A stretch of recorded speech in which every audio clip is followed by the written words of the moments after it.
She said that is not Korea's finest. We talking about the Samsung phone, y'all.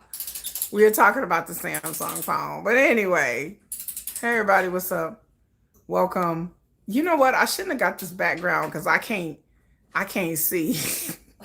Can't see. Yeah. Like, oops. I'm trying to change my settings. Anyway, everybody, what's up? Hey, Lisa, Shelling P, everybody else, welcome to my channel. That is, I can see the screen. Okay, yes, we got a lot to talk about today. Jennifer is here in the background. You were here clanging, you were banging. I have to get up in a minute to help because Jennifer's here to put my bed together.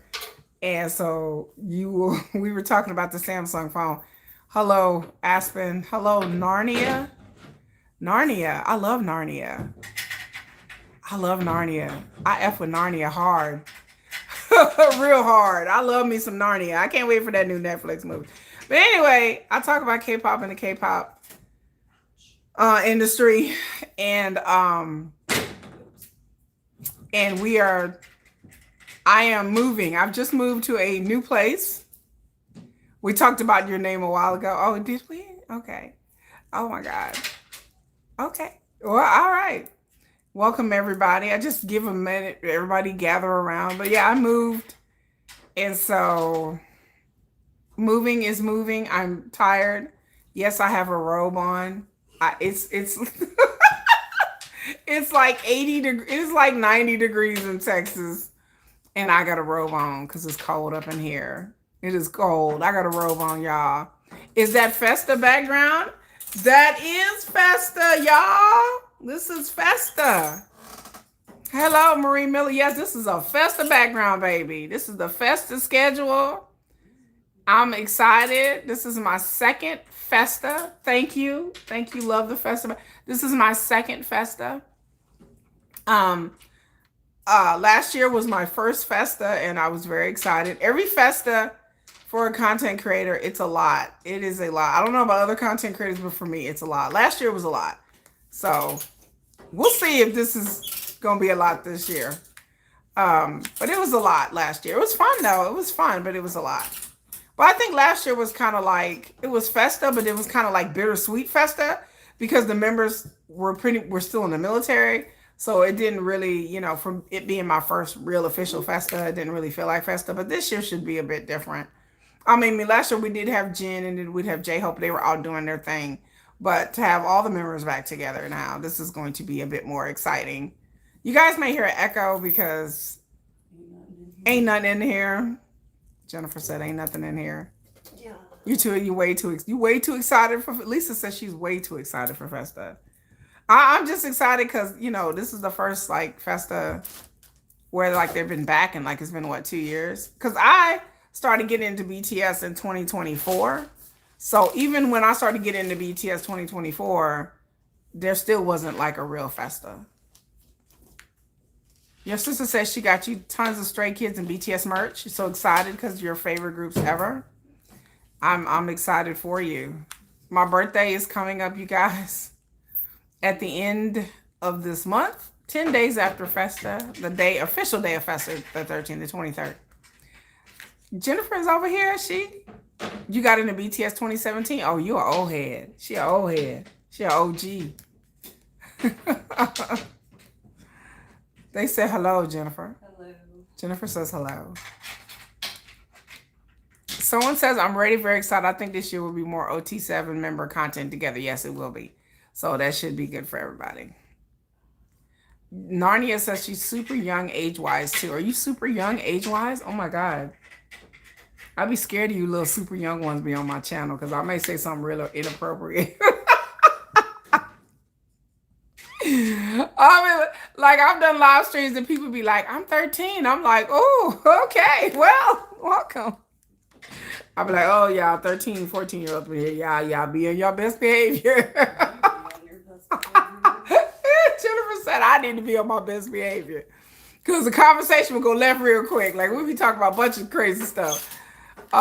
She said she's a teenager. Okay. She's the older teen though, so that's good. You're not like a 13, 14-year-old. You got in the BTS 2017 as well. Well, God, we got some veterans up in here. Some OGs. I'll tell you, y'all the real OGs. Y'all been in it a lot longer than I have. That's like Jennifer. She knew about BTS and all this stuff long before I. 2015. Jennifer said 2015. She said she a real OG. I worked at Samsung. But she worked at Samsung, so that's how she got into K-pop, because Samsung made her listen to K-pop. I'm just playing. Well, I was around Koreans. She was around Koreans. She worked for Samsung, so she was around Koreans a lot in 2015. Okay, bye, Narnia. You 2020, Armin. Okay. It's the first festival with the 7 members since 2022. Okay, wow, that's been a long time. Marie Miller not feeling good. Girl, get better. Oh, look, I'm pulling my camera down. I didn't kick my cord. Y'all, oops. Rita said 2017 too, but she said she older. She older. She said she's 65. Ain't nothing wrong with that. Y'all see I'm kicking over my camera. Anyway, let's start. Since we've gathered around, we've mingled a little bit. Mingle amongst yourself. Also, let me tell you in this video, I may have to stop and get up, but then y'all can read the Festa behind me. I got to stop and get up and help Jennifer put my bed on the bed, on the mattress in the bed that she's building. So I may have to stop and do that real quick, but so I'll let you guys know, because I stop and do some things, y'all. So y'all gonna have to talk amongst yourselves, but I'll let you know when that time comes. Anyway, so let's start. Since we're talking about BTS, let's start with this show live stream. Let's start with the BTS updates. So this week, you guys know better than I do because you guys are on social media and I'm not. BTS members, various members did vlogs, and like they talked about Jungkook and Taehyung did a vlog. Suga did his vlog, which is the height epitome of vlog. Suga's vlog was so funny. Him running. Did y'all see that? He was getting it. His little legs was getting it. He was running. His vlog was so funny. And they said that Suga edited himself. He seemed so proud of himself that he got out there, and because Suga don't normally do like technology and stuff. So he edited himself, and it was so fun. It's funny because he edited himself, and I know that he was probably like editing it going, I can imagine Suga just, okay, what do I do? Because it looked like, and then they were making fun of it. The other members were making fun of it because they were saying it seemed like a vlog that somebody from like Gen X would make. They said it was real. They were making fun of him because they said it was so like old school. It was like Gen X. They was like, who daddy made this? Because of the fonts and the graphics, they said it was very like old fashioned. I said, y'all leave Suga alone. He tried. I was proud of him. He doesn't do Instagram or vlogs or nothing. So I thought it was kind of cute. But it was kind of like old school. It kind of reminded me when we used to watch, what's that Japanese show?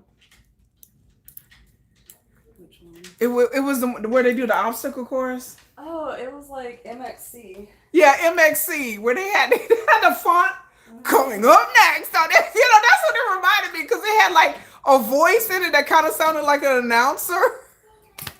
And then it had like this font, this real bold font in Korean. And it was like, who would go out? So it reminded me of something from like the 2000s. I was like, the vlog style fit him. She said, leave my baby alone. He trying, God bless him. But it was so funny though. It was cute though. But it just looked real old school. I was like, you know what? He tried. He was running. And he was like, who would go out and run before a concert? And then RM put a comment underneath. He said, I'm too lost for words. They was all roasting him. They was like, who dad posted this? Everybody was making fun of Suga kind of low key. They was like, is this retro? I was like, y'all leave him alone. He was trying. Hello, Gemini. I said, "Oh man, Sugar was trying." It was cute though. It was. I loved all the fonts and the graphics and the flowers and the hearts. It was cute. It was real cute. So, and then I didn't see Taeyoung's vlog. I think I saw part of it where he was like brushing it. For some reason, every vlog that Taeyoung does, it begins with him brushing his teeth. I was like, he must be either really into oral hygiene or thinks that that's how you should begin your video. He's like, let me wake up out of bed. Let me brush my teeth. I was just like, what? Do we really got to see the teeth brushing scene? I'm like, oh, Taeyoung's heavy. And then Taeyoung posted a picture of him. He was sitting in front. He was in a hotel with his robe on. And he was sitting in front of a window. And he posted like, everybody out here having fun but me. I was giggling. I said Taeyoung was throwing low-key shade. He was like, oh, this city. I'm in Las Vegas. The whole city is decorated with BTS colors, all in red. And he's sitting in front of the window with the window wide open, like, this whole city is vibrant and things are going on, but I'm in this hotel room. I said, they probably told Taeyoung, they said, look, you better stay your ass inside. Don't be going out wandering. Because y'all don't Taeyoung like to go out and wander around, baby. He just like to go. He just like to go explore. And they probably was like, look, we don't want a security situation. Taeyoung was so pouty. He was just like, all this going on. Everybody, all this city. And here I am, just stuck with my robe. Good morning from Belgium. Hello, Jennifer. Vegas was insane. It was insane. But that little vlog. And then JK got on Weverse. And then we talked, like, I'm going to do a deep dive of RM's Weverse. We'll talk about RM's Weverse. But JK did a Weverse and then Jen crashed his Weverse. And it was so cute because JK's like, I'm fucking drunk. He's like, hey, I'm drunk. He's like, young. It's like, I was like, oh my God. JK drunk is hilarious. I said, I know why JK like getting drunk. You saw the clip where JK and Jen, yeah, they were both drinking. Oh, it's 3:10 in the morning, Jennifer. Oh my God. Yeah, poor V wants to be out and about. He likes to go out and explore. And he was like, I was stuck in this hotel room. JK, and then they went to a music park. And Taeyoung's like, are you ready to go? And he's like, JK's like, yeah, I'm ready to go. I was like, the best, I'm going to tell you, I went to a amusement park one time drunk. And I had the best time. The best time. I got on all the big roller coasters because I'm terrified of heights. And only when I'm drinking do I feel, am I the superior version of me when I'm drinking? That must have been forever ago. That was a long time ago, girl. I think I was like 23, 24, and I was drunk. Girl, I was drunk. Like, I've never been to the amusement park, but I felt like I was going to throw up on a few of the rides because everybody know I do not like amusement parks. So for those of you who don't know, spoiler alert, I don't like amusement parks. I don't like heights. I don't like going to amusement parks. I will go because other people want to go. I will suffer through it. Jennifer likes to go. She's a real one. Jennifer's like, give me the tallest, biggest, craziest thing. I'm gonna ride that shit up there. Let me go and drop from 8 million feet from the sky. Let me get up into space, motherfucker, and drop. Like, Jennifer is a real OG. Like, her and John used to. Y'all is real OGs. I don't have no real. My kids ain't OGs like that. My kids are like, nah. They good on that. So they don't really like going to amusement park like Six Flags. They never asked to go. And then I'm terrified of heights. Like, I won't even get on like the ship, the pirate ship. I gotta sit in the middle, girl. I'll be scared. Sitting in those hotel rooms all the time. They must feel lonely sometimes. RM once sang about it. Did he once sing about it, Jennifer? What did he sing? I don't remember. Oh, they didn't go to a amusement park. Oh, it was a smoke screen. So Army wouldn't follow them to the airport. Ah, okay. Yeah, y'all go. If you go, oh, that's smart. Sitting in those hotel rooms all the time. I like a hotel. Like, let me tell y'all something. Spoiler alert, newsflash. Just a little tidbit about me. I love hotels. I am a hotel person. Like, I am like, I want to go to, because first of all, I go to a hotel. I get fed, room service. Number 2, I go to the hotel. I ain't got to worry about cleaning up nothing. That's the bonus alone. Number 3, I like hotels. There's people who really hate hotels. I like hotels. I used to work in hotels, but I really like hotels, y'all. Like, it's a thing. Like, it's a whole thing. Like, I like a hotels a lot. Like my kids, they like Airbnbs, but I like hotels a lot. Maybe because you having BTS PTSD, really? Oh, they were leaving for the airport. They clever then. Oh, you like hotels? Lisa like hotels too. See, girl, I love hotels. I don't know. There's something about hotels that I really, really like.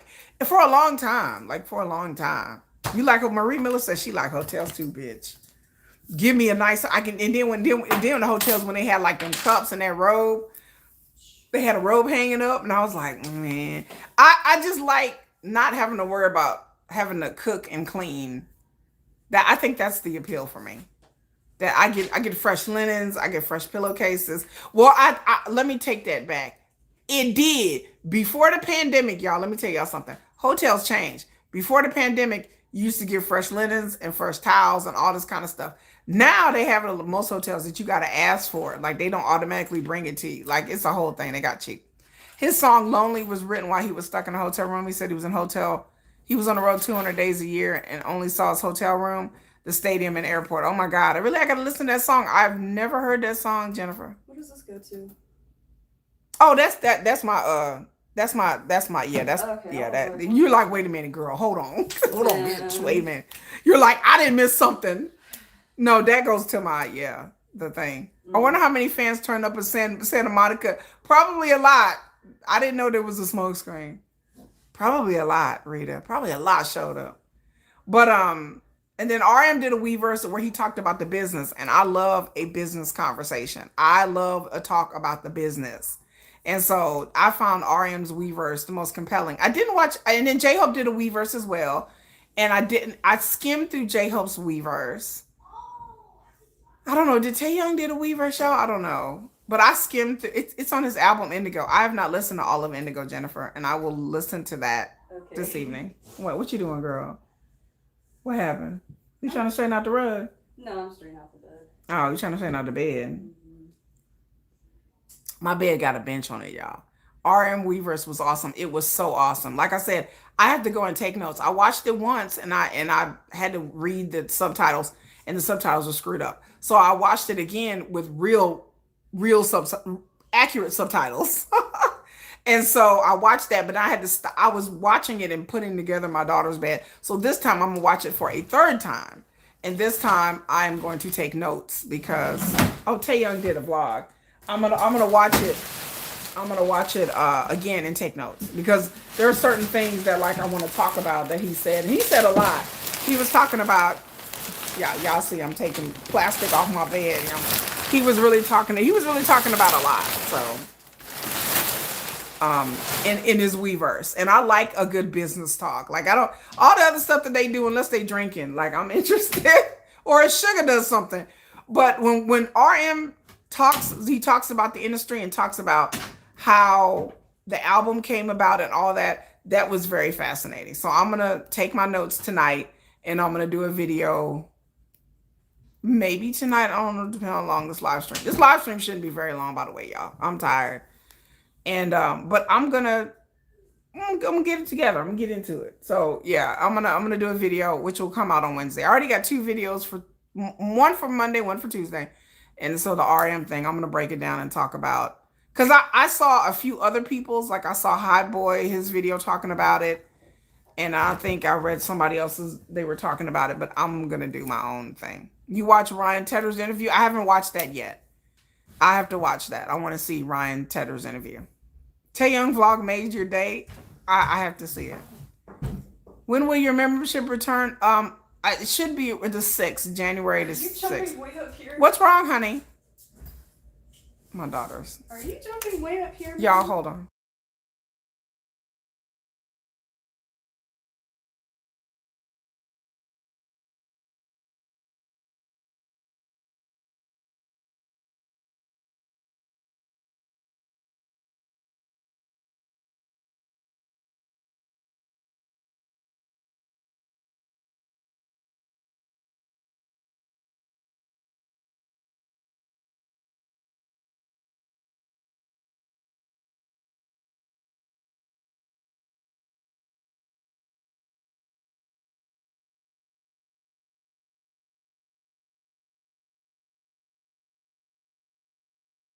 This stuff. Hi, y'all. Anyway, we're working out some things.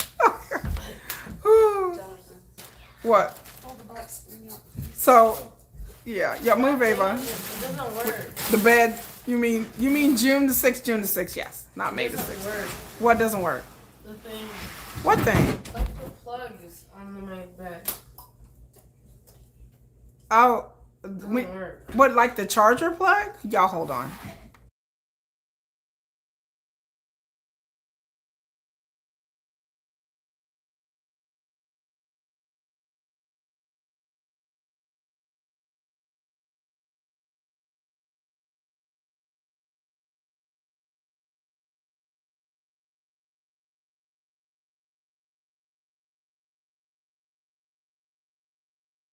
Anyway, sorry you guys.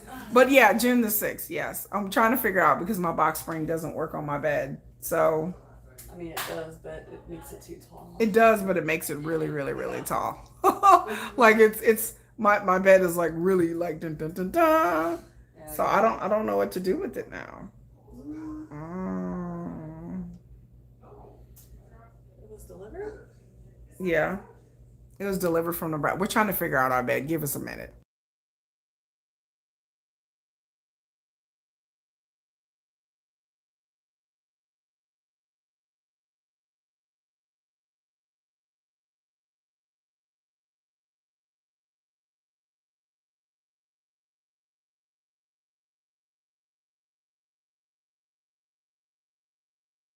You'll be fine like this for now. Yeah. So how are we gonna get it? We gotta get it downstairs. That's a tomorrow. That's a tomorrow problem. Figure out it is not It's not a today problem. So it's a tomorrow problem. My box spring is way too big. It makes my bed like You have to jump up to it. I'd have to jump up to get on the bed. I didn't know how big your sleep was. Yeah, I had to jump up to get up there. So I don't want to jump up on top of my bed. Take my time. Let's see. They seem surprised how the song has been received by fans. I agree.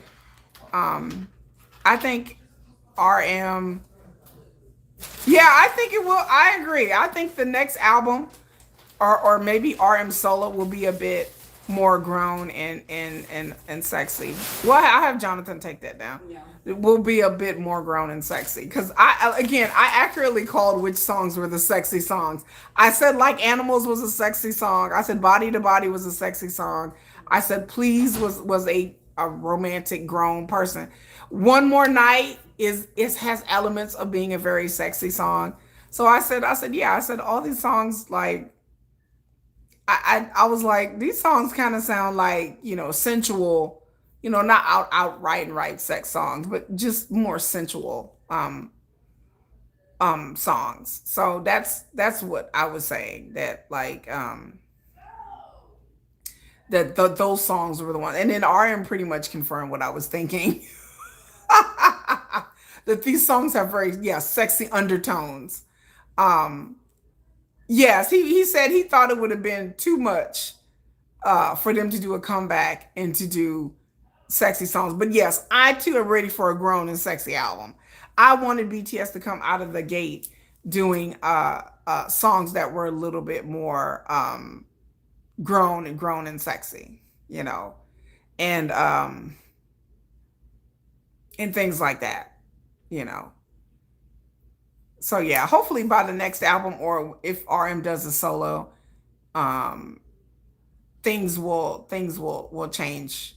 Will not change, but things will be a little bit different. a little not a little bit different, but a little bit more, we can add a little bit more to it, a little bit more titillating, a little bit more grown and sexy to it. I would like to experience that a little bit more, a lot more. Let's just put it that way. That's way. But yeah, BTS had a flurry of activity. Right now they got a little break.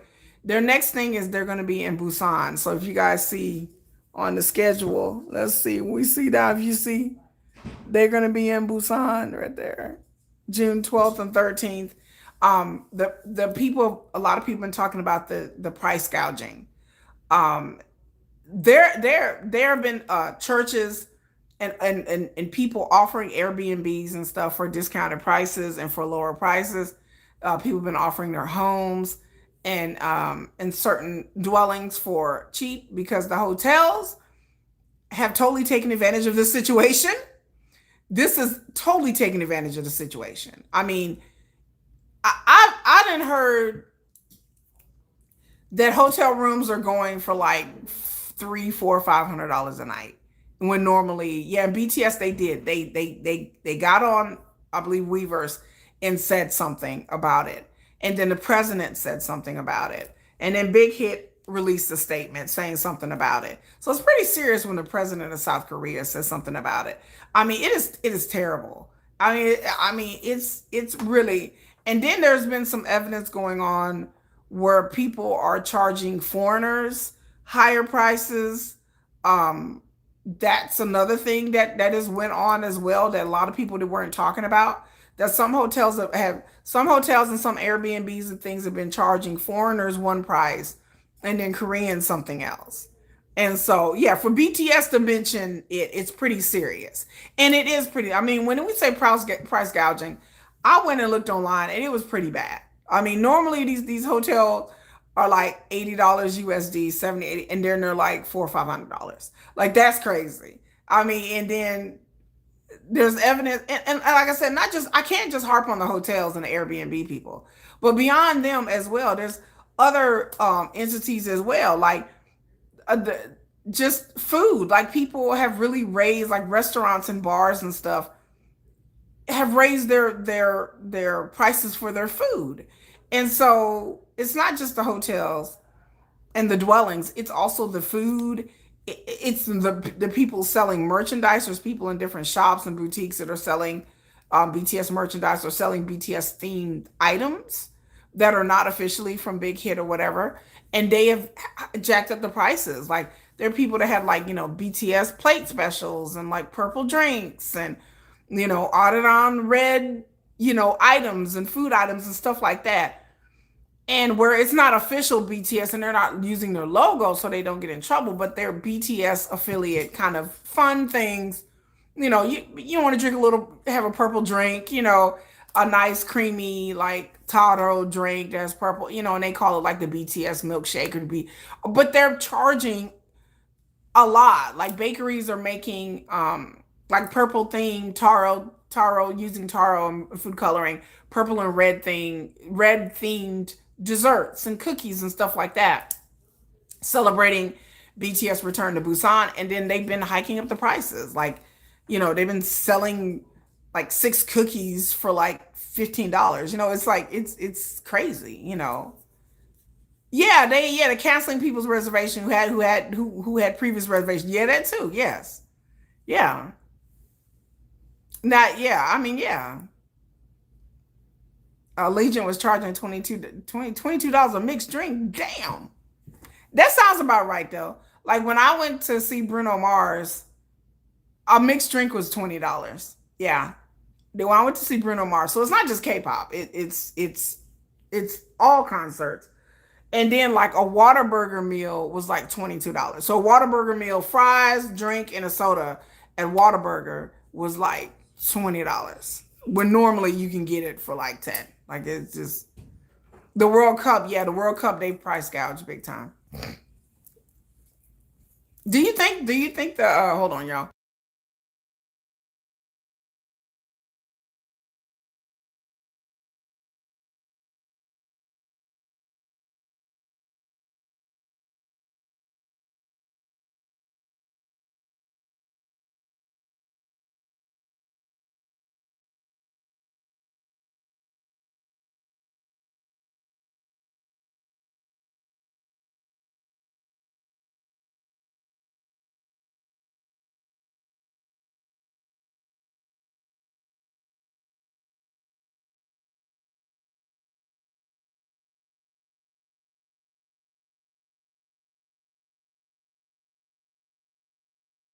We're deciding some things. we're deciding on some bed things, you know. I don't, we're trying to figure out, I don't know if, anyway, bed things. Apparently I have a box spring that I gotta like try to get rid of. I might just keep it though. I might just like, you know, wrap it up and just keep it. So I don't know. We shall see. What else was I gonna say? Yeah, the World Cup. You guys are talking about the World Cup. Yeah, the World Cup. They've been price gouging as well, but that's kind of expected though. You know, the United States. You know, they're not gonna really do anything about it. Yeah, the president only said something in South Korea at the BTS. You tripped going down the stairs and spilled your whole drink and had to go right back and get another. He was so damn pissed. I would have been mad too. I spilled that $22 drink, girl. I would have been mad.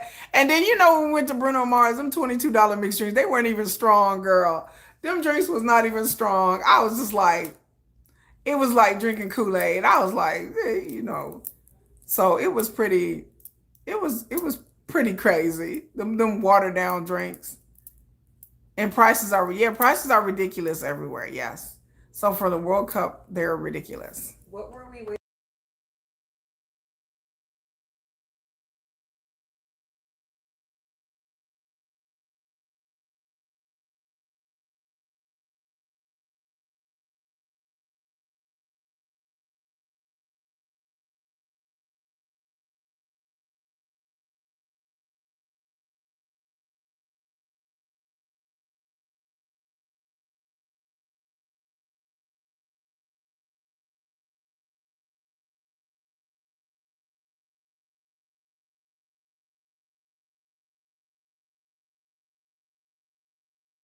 Okay. I always need to get high. $150 for transportation, though? A lot of Europeans say they'd rather walk. $150 for transportation? Like, what kind of transportation? We talking about, like, Uber? Oh, Lord. Lord, it's like Uber? Like, what kind of transportation? Like a taxi or Uber? I'm curious now. I'm curious what $150 for transportation. Is this like a private car or to get on the, is this like bus or? That's a lot of money. I don't, like I said, I don't know anything about the World Cup at all. I don't know anything about FIFA. I mean, I've heard of it, of course, and it is coming. And normally, it's not here in America, but I know it's soccer, and I know it's a big deal. I know it's like, you know, worldwide, but I don't know. I don't know a lot. I don't know a lot about it, you know, per se, like that way. I don't know a lot about it. Um, so yeah, that's just amazing to me. It's just amazing to me. I was just like, okay, you know, like that's just amazing. That $150 for I would walk. I mean, I get hitch a ride. Like somebody could really do like a homie hookup and be like giving people rides for like $20, $30. Like somebody could really make a business out of that if they really wanted to. Like I just thought about that. I was like, somebody could make some money, you know. We paid $50 for an Uber back to the hotel. It was only 2 miles, Marie Miller. What? Y'all, oh, good Lord. Okay. Ooh, that's insane. So yeah, the World Cup, the Super Bowl, BTS concert, what Bruno Mars concert, like they hike up the prices, like don't eat there, don't stay at a hotel there, don't do an Airbnb. Or if you are gonna do that, at least have an event where you can plan way, way, way ahead of time. You know, like plan ahead of time if you can. When the prices are not so high. But again, even with airfare to fly out, like I said, for us to fly from Dallas, let's say, to go to South Korea, because of what's going on right now, because we're in the middle of a war, and because the oil prices are so jacked up, like it goes onto the prices of the airplanes, and it then affects their fuel, and that affects their prices. So now to fly is even a lot of money. So, you know, if people can, I would tell people to plan accordingly. But I mean, it's getting to the point where now, unless you're driving around like for the United States, the continental United States, I mean, if you want to pay the high gas prices, it's hard to travel. Like it's expensive to travel. Like traveling, I'm gonna tell y'all, like back in the day, you know, when I was a kid, traveling wasn't really a luxury. It was just kind of like what everybody did once or twice a year or during holidays or go see family and friends.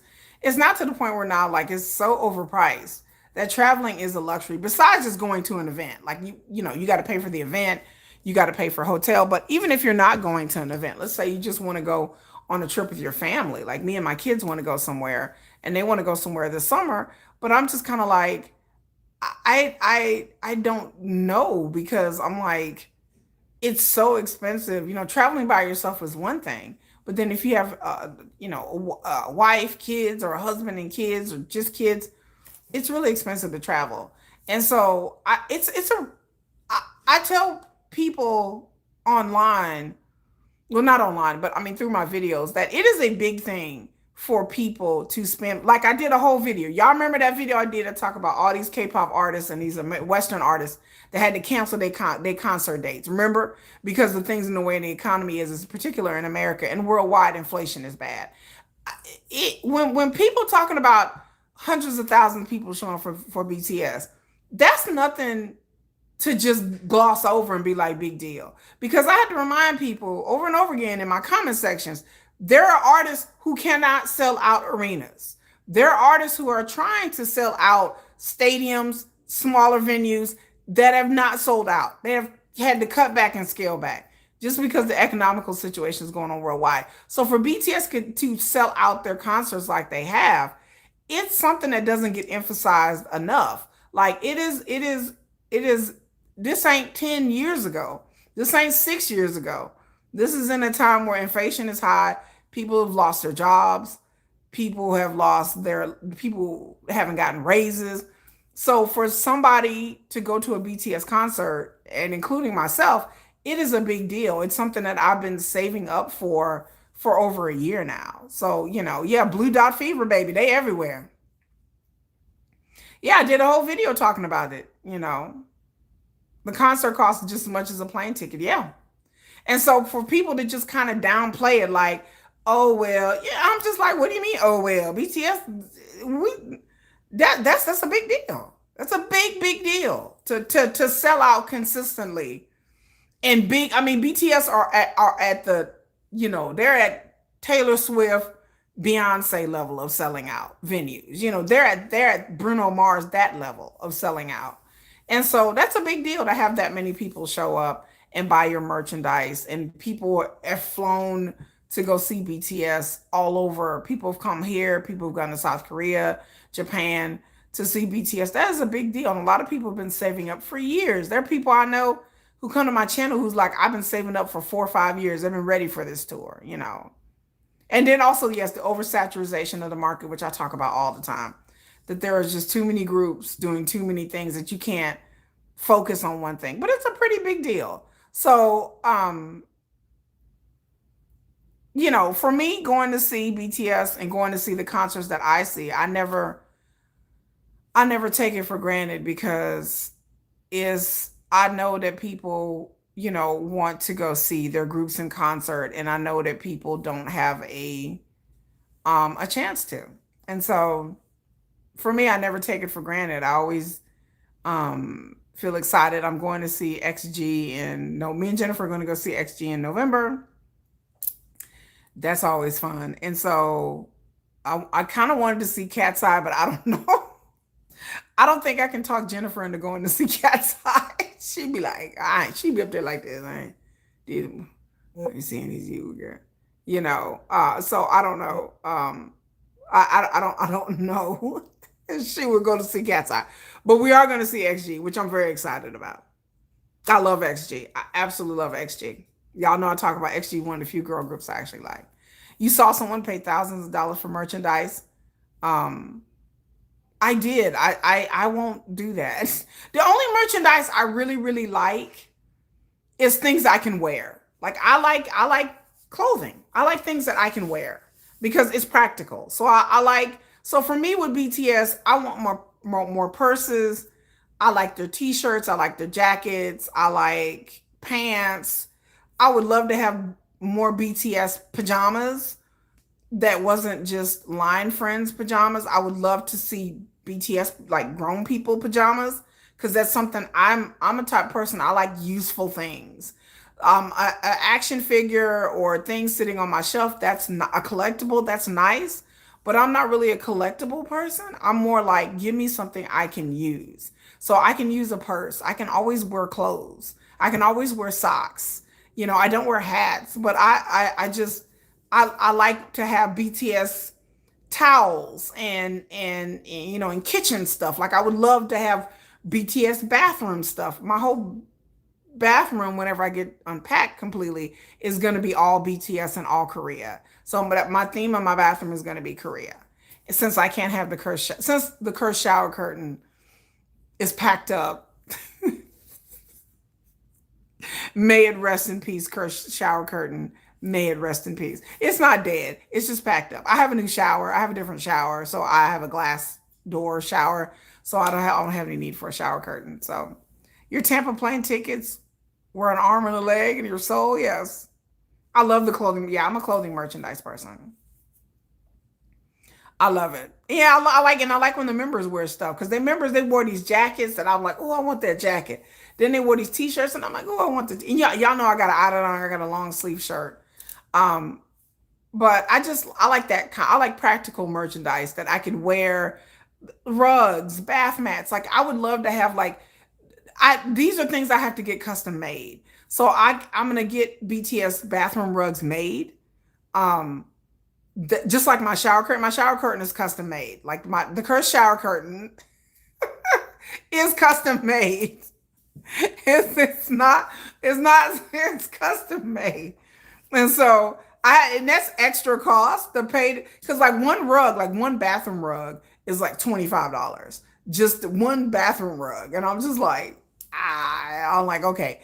And then then depending on how big the rug is, it goes up from there. But I would like to have more blankets. I have my BTS pillow is somewhere over here. But they do sell BTS sheets and blankets. I saw them somewhere and I'll try to get, but those are the kind of things that I like. So I don't mind, you know, buying those, you know. You want BTS Oreos? Let me tell you. Speaking of BTS updates, and let's talk about the BTS. I have a BTS Oreo video coming out. Now, some of y'all know, most of y'all know about the controversy about what the anchorman said about BTS, and he made a stupid North Korean joke. I got a whole video where I will talk about that and talk about the bigger picture regarding that. So somebody online on eBay is selling BTS Oreos for $130. My daughter went on eBay. We was looking online. No, it was me and my son. And he was like, somebody's selling Oreos for $130. I said, who is on eBay buying BTS Oreos for $130? You need to have your... What is happening? And other people are selling them not for $130. Some people are selling them for $20. What is happening is that I learned the other day, okay, spoiler alert, here we go. I learned that the BTS Oreos are in the store, okay? They in the store, but they don't get put on the shelf, I think, to the 6th or the 8th.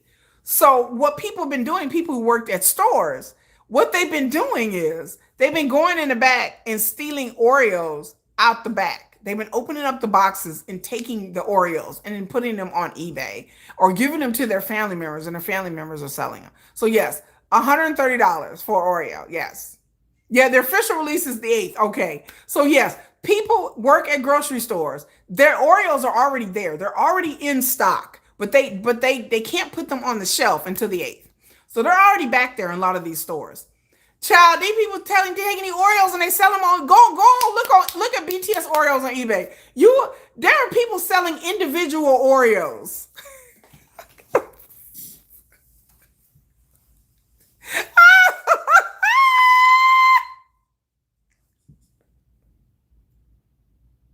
There was people selling individual Oreos.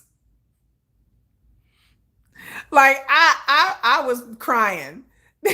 Just one Oreo was like $5. I was like, what the They have them there early, Lisa, because they're in okay, people who work at these stores in Walgreens and CVS and stuff like that, the Oreos are there. They're already in the back. They're in the back in the stock room. So they got them in Oreo, or who are on Nabisco already sent them the BTS Oreos, but they can't put them on the shelf until the 8th. So so they've been getting shipments in. So what people been doing is people who work there have been going back to the shipments and cutting open the boxes and stealing Oreos out the back.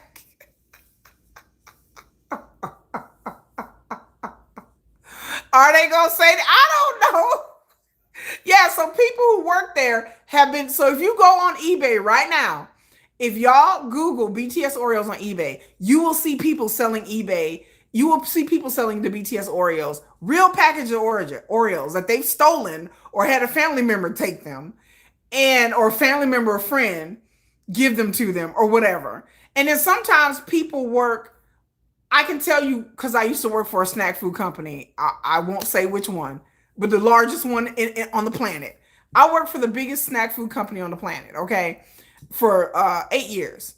And I know that we would get exclusive items that before they were released. So some of these people worked at stores stealing from the back. Some of these people worked for the company, and the company will give out the items before they go on sale.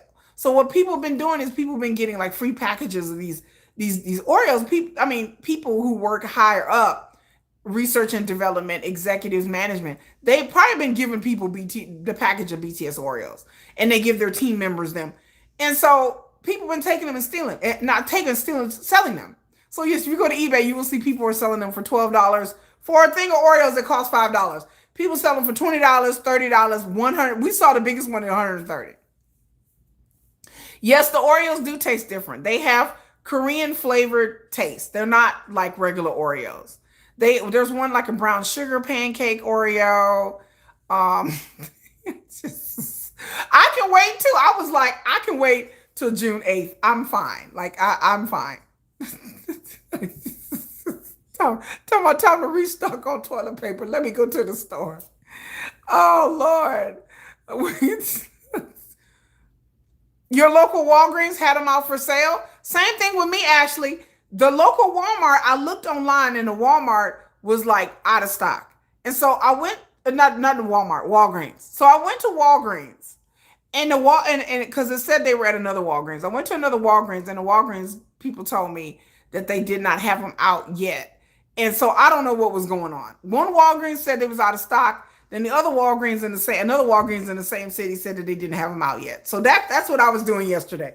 Yesterday I drove to Walgreens. I was looking in line and drove all to a Walgreens far from me to get there. And the guy told me that they couldn't put them out yet. But then another Walgreens said that they were out of stock already. $200 for toilet paper. Wait a minute. Yeah, there's 7 designs. There's 7 designs or 7 flavors. I think there's 13 different designs and there's different flavors. I didn't look it up, but I want to try it. Like even my kids want to try it.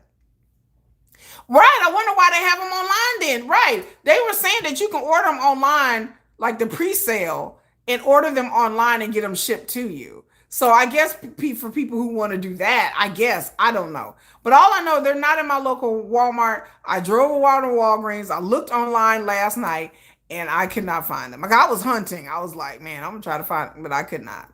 So that's what's happening with the Oreos. And again, I have a BTS Oreo video coming out Tuesday where I'm going to talk about the Oreo situation because it happened in my state of Texas. So if you get them, then I would be able to flip them and sell them online because ain't no army out here where I live either. I can sell them online for the people because I promise you that the moment they drop, they're gonna, unless Oreo has a large back stock. I don't know how many they plan to put on the shelves, but people are going to be buying these Oreos up like crazy. People are going to Walmart has them on pre-order.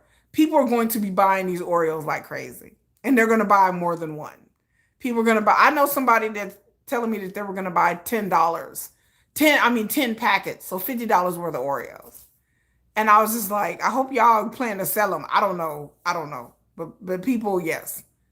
And I was like, well, you can't collect them. They Oreos, so they're going to go bad. So it's not like, what are you going to do with them? You have to eat them. Right? I haven't pre-ordered nothing. I'm just going to be like, first of all, I don't even eat Oreos or anything, any cookies or anything like that. So they're not diet friendly. But for BTS, I do want to try them. Yeah, this like the CKJK. Yeah, yeah. I got a video coming out Monday talking about the CKJK. My old video. I'm late on that. You have diabetes, but F it. Okay, well y'all like to live on the wild side. Y'all like fuck it. I'm off for the body Oreos. Someone's like, I'm gonna sell them. I'm with you, Ruth. I'm gonna sell them. I said something. If somebody want to spend $20 for a packet of Oreos, hey, I'm here to oblige you. I mean, that's what you want to do. I'm gonna see. I'm gonna see what I can do, y'all. But I want to taste them first. I just want to get a taste. I'm interested. Um, I'm trying to think what else happened with BTS this week. I'm trying to think, is there anything else that I need to talk about? If I forgot about something, y'all remind me. My concert until August, so I'm waiting patiently until August for them to come back to America. Tomorrow, yeah, I want to try them. I wouldn't be surprised if stock disappears in a week. I promise you. Yeah, they might try to put a limit, like maybe 1 or 2 per person. I shouldn't be eating Oreos. I don't even like Oreos. Give me heartburn. Matter of fact, I got some Oreos downstairs, but they're sugar-free ones. I may try to eat those. Well, they're in a big pack, like regular Oreos. They're in a big pack, yeah, in a bag. They're just in a regular, like a pack. I saw the pictures of them and what they look like, because again, eBay. You go to eBay. I was like, they'll sell anything on eBay. I said, Lord have mercy, they're selling Oreos on eBay. But yeah, they come in a pack. I have an excuse to me too. I feel like, what do I know about the Nike deal? Okay, so let's talk about the BTS Nike deal and the BTS Seattle Seahawks. So the BTS Nike deal, they have t-shirts and merchandise coming out that's mostly in black and white that will have like Nike logo with like Adadang symbol on it. I saw some of the stuff that they said that they were going to be offering, and I did not like it at all. Nothing against BTS, but Nike, whoever designed these t-shirts and stuff that I saw, I don't know. It was hooligan. It was just okay. The Nike stuff, y'all can go online and look at some of the pieces. I just thought it was very boring. I was just like, this is, and then it's not eye catching. And then on top of that, one damn t-shirt gonna be like $45, $50. So I was like, if I'm gonna spend that much money for a t-shirt, it better be something unique. It better be something that's, a blend of BTS and Nike. Like the stuff that I saw, I was just like, I was like, whoever in marketing and PR signed off on that, I don't know. I would have saw them designs and I would have been like, I don't know, bro. Like, I would have been like, I don't know. Because and I promise you there's going to be more things. So maybe it was just a few things that was released that we saw. Maybe there's going to be more things. But from the few things that I did see, it's just not my style. It may be other people's taste, but it was just blah. It was just blah.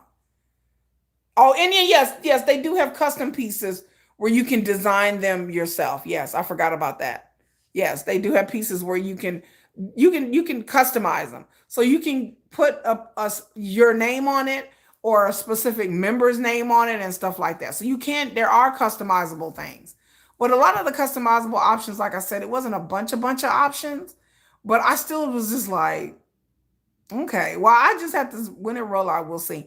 And then late last night, there's a thing that was on the Seattle Seahawks Instagram, which is a football team in America, by the way, for those of you who are not here. Seattle Seahawks is a football team in Seattle, Washington. And they did a logo that was talking about the 12, which is the name of their fans are called the 12. And so I'm not a Seahawk fan, but I am familiar with, I grew up watching a lot of football. And so the Seattle Seahawks, they released a thing on the Instagram, but they had not told anybody what it's about. But it's definitely BTS logo with the Seattle Seahawks colors in the 12. So I don't know if the Seattle Seahawks and BTS got some kind of like deal together where they're going to be doing Arirang logo inspired Seattle Seahawks things. I mean, it looked kind of cool. They didn't release a lot, but but yeah, so they got some sort of deal. And if the Seattle Seahawks has a deal with BTS, it's a big deal because that means the NFL. And hello, first live person. Hello, Diamond. First live. No, I have not heard on anything about JK's cookbook. I gotta look that up. Do they even know how to design anything? Nike, they should. They bringing in all that money. But yes, the Seattle Seahawks thing, it's very cryptic. It was released late last night. I saw it pop up in my news feed, and I was like, "What is this?" Oh God! Oh, you heard about the JK cookbook? I gotta look that up. JK cookbook would be perfect. Chef kiss, perfect. I would buy a JK cookbook. I sure would. That's something practical. I would buy any type of person, any type of book that BTS comes out with, I will support because it's something that I can read and something that I can have. There you go. So yeah, but yeah, I look forward to what BTS is going to do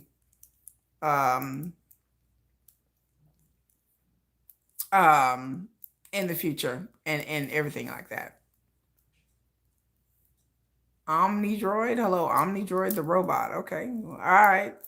Nike better design, right? They better design some better stuff because like the JK CK stuff was nice. The JK CK was elegant, classic, 90s inspired, kind of like the 50s. Like it fit the Calvin Klein brand. It fit the Calvin Klein aesthetic. It fit JK. It was simple things, but nice things, quality things. So yes, and he helped design that. Yes, and I liked it. I loved the CKJK. It fit his personality and his style and Calvin Klein to a T. It was simple things that I would have wore, whether it be the underwear, the t-shirts, I like the jacket. It would have been stuff I would have wore. That's the kind of stuff that I like. Simple. Seahawks copied BTS. Yeah, they did. They did. So people are thinking there's some kind of deal with them. Yeah, the CKJK collection was just, it was perfect. I saw the stuff online and I was like, this is definitely Calvin Klein. This is definitely JK. This is definitely simple, but then like really well made embroidery. I like anything with a good stitching and good embossing, a racer jacket. I like all of that kind of stuff. I like the whole motorcycle, that kind of motorcycle, clean motorcycle aesthetic. I like all of that. The 50s and that's in my wheelhouse. That's just me, you know. They lay off at Nike. Oh, yo, that's right. They just did a layoff. Hopefully they didn't get rid of their key design people, you know. The collection sold out. JK's collection sold out in 30 minutes. So it's signature on the inside, so you can have JK's signature on your underwear.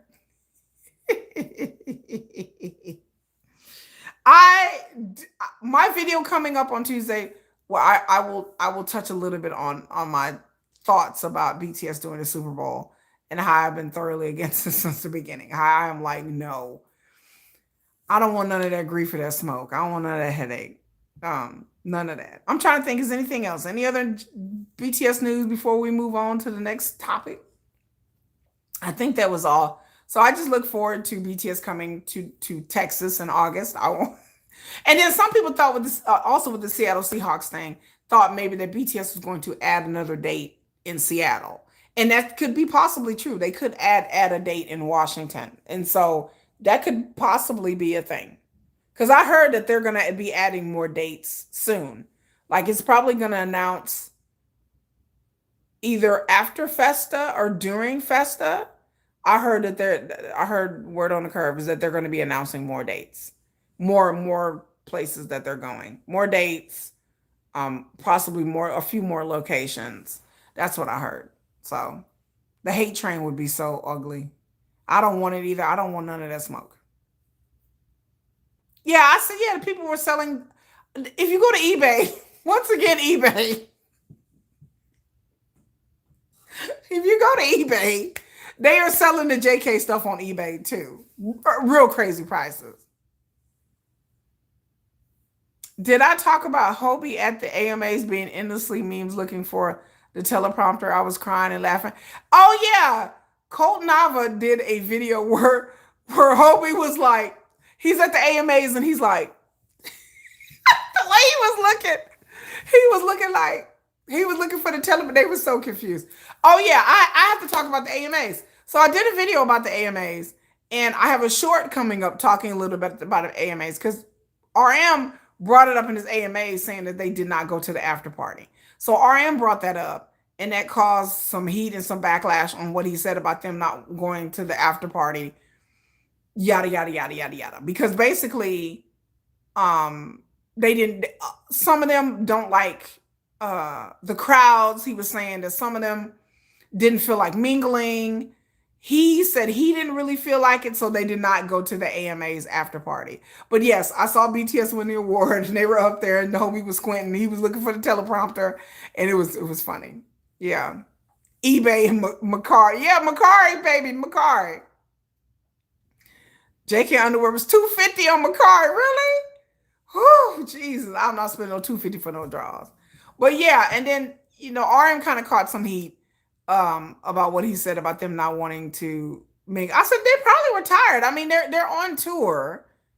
Sugar then went out and ran a whole damn 12K, a week ago. So I'm sure they was kind of like, and the other thing that I like to bring up about the AMAs and after party kerfluffle is that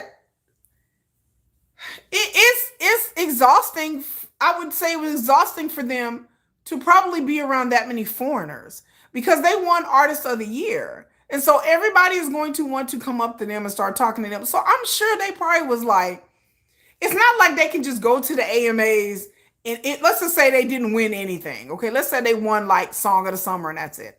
They could probably go to the AMAs after party and kind of blend in. But when you win Artist of the Year at any award show, there is going to be a flood of people that is going to come up to you and want pictures with you and congratulate you and talk to you. There's going to be producers. There's going to be writers. There's going to be all kinds of people. The after party for the award shows in America, and I don't know how they do it in Korea, but in America, it is a time for people to network. It is a time for people to gain friendships. It's a time to network. It's not just a time to eat food and hors d'oeuvres and drink champagne and wine and just mingle.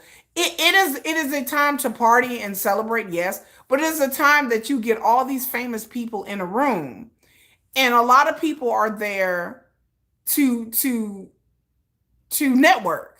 So a lot of people, a lot of agents are there, a lot of assistants, talent and their assistants are there. A lot of makeup people and stylists are there. Y'all, when I tell you that these events are pretty much required for stylists and makeup people, it pretty much is. That's how they get new clients and clientele. So it's a big event. The after party is not just about partying. It's also time to like connect with people in the industry. And I think with BTS, with RM being the only like fluent English speaker, I'm sure it's a burden on him a lot to have to field all these people. And then with all these industry people from the West, there's more of a chance that something embarrassing is going to happen and somebody's going to take a picture of it because the press is there. My friend did. My friend Gemini, my friend, like I told you in my Patreon, I had a story on my Patreon. My friend is undeterred. She is undeterred. She is saying BTS is going to be at the Grammys. She said they are going to be at the Grammys. She's going to be at the Grammys. And she is going to tear a BTS member out the fucking frame. Do y'all hear me? She is going to tear them out. Tear one of them out the frame. She is determined to tear one of. She said the Grammys is her next chance. She's like, I'm going to go to the Grammys. She says she's going to shoot a shot. She's wait till at that Grammy after party. And hopefully BTS will show up. She says she's going to tear one of them out the frame. So I'm just letting y'all know right now. She is ready to tear one of them out the frame.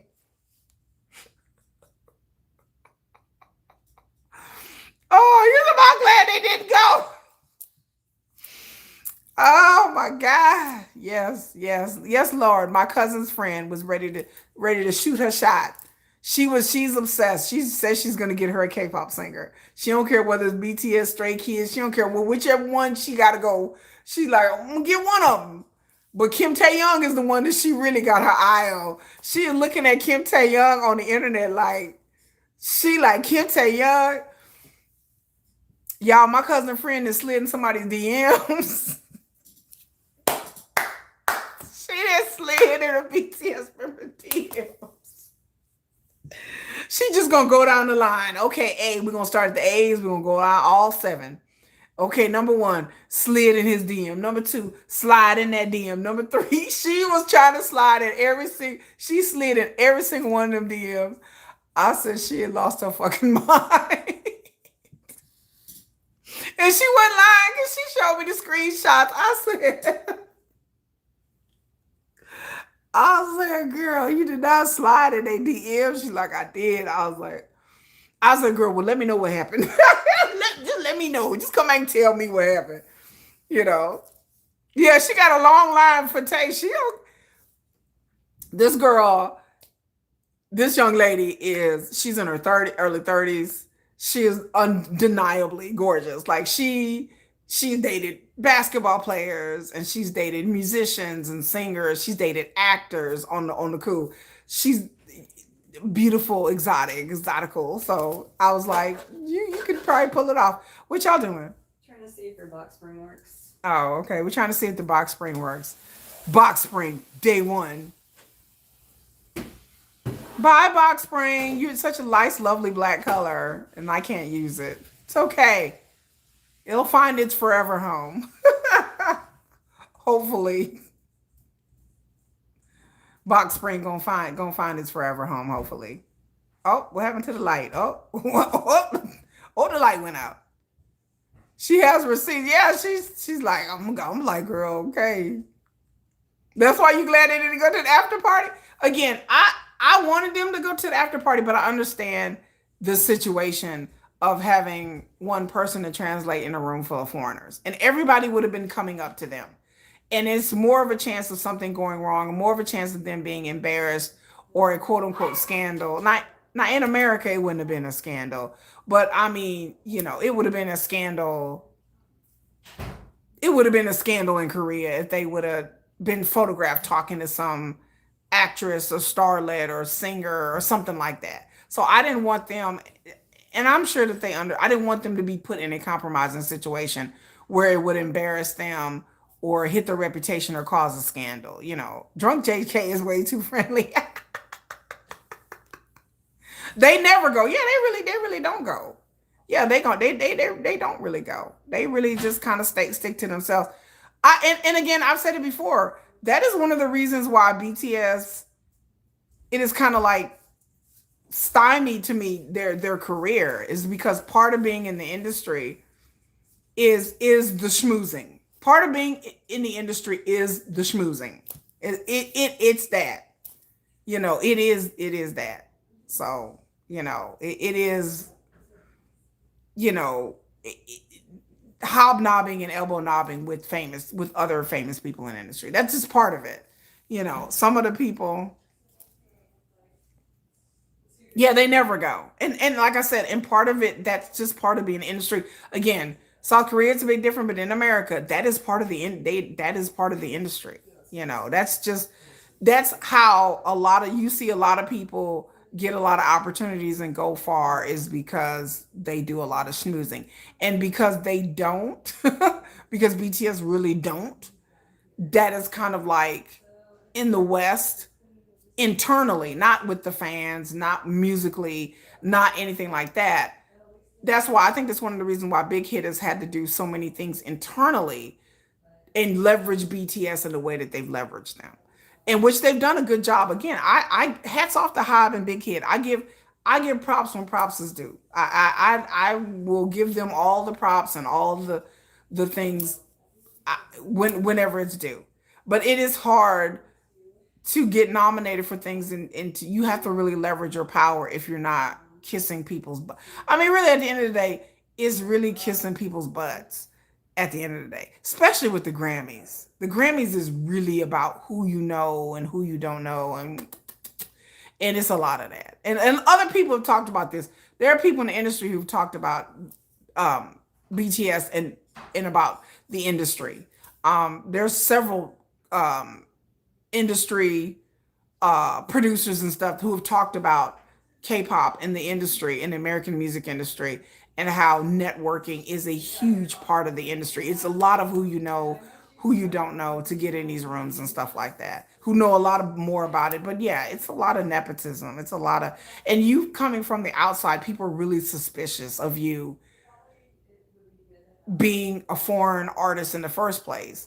But I mean, if y'all ever wonder why certain artists get nominated for a lot of awards and why certain artists get a lot of accolades and collaborations, sometimes it is their talent, but a lot of times it's because they know people. They know other people that know some people that know some people. They know a lot of people in the industry. They kiss a lot of people's asses in the industry. And that applies for the movie industry as well. But in the music industry, it really is a lot about that. And if you don't play game and play ball, then people are kind of looking at you like you are an outsider. Hold on, y'all.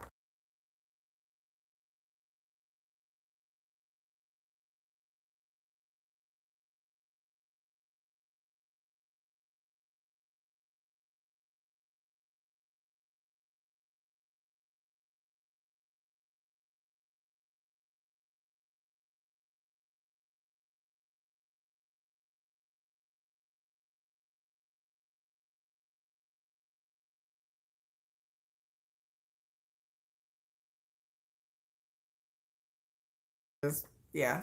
All right.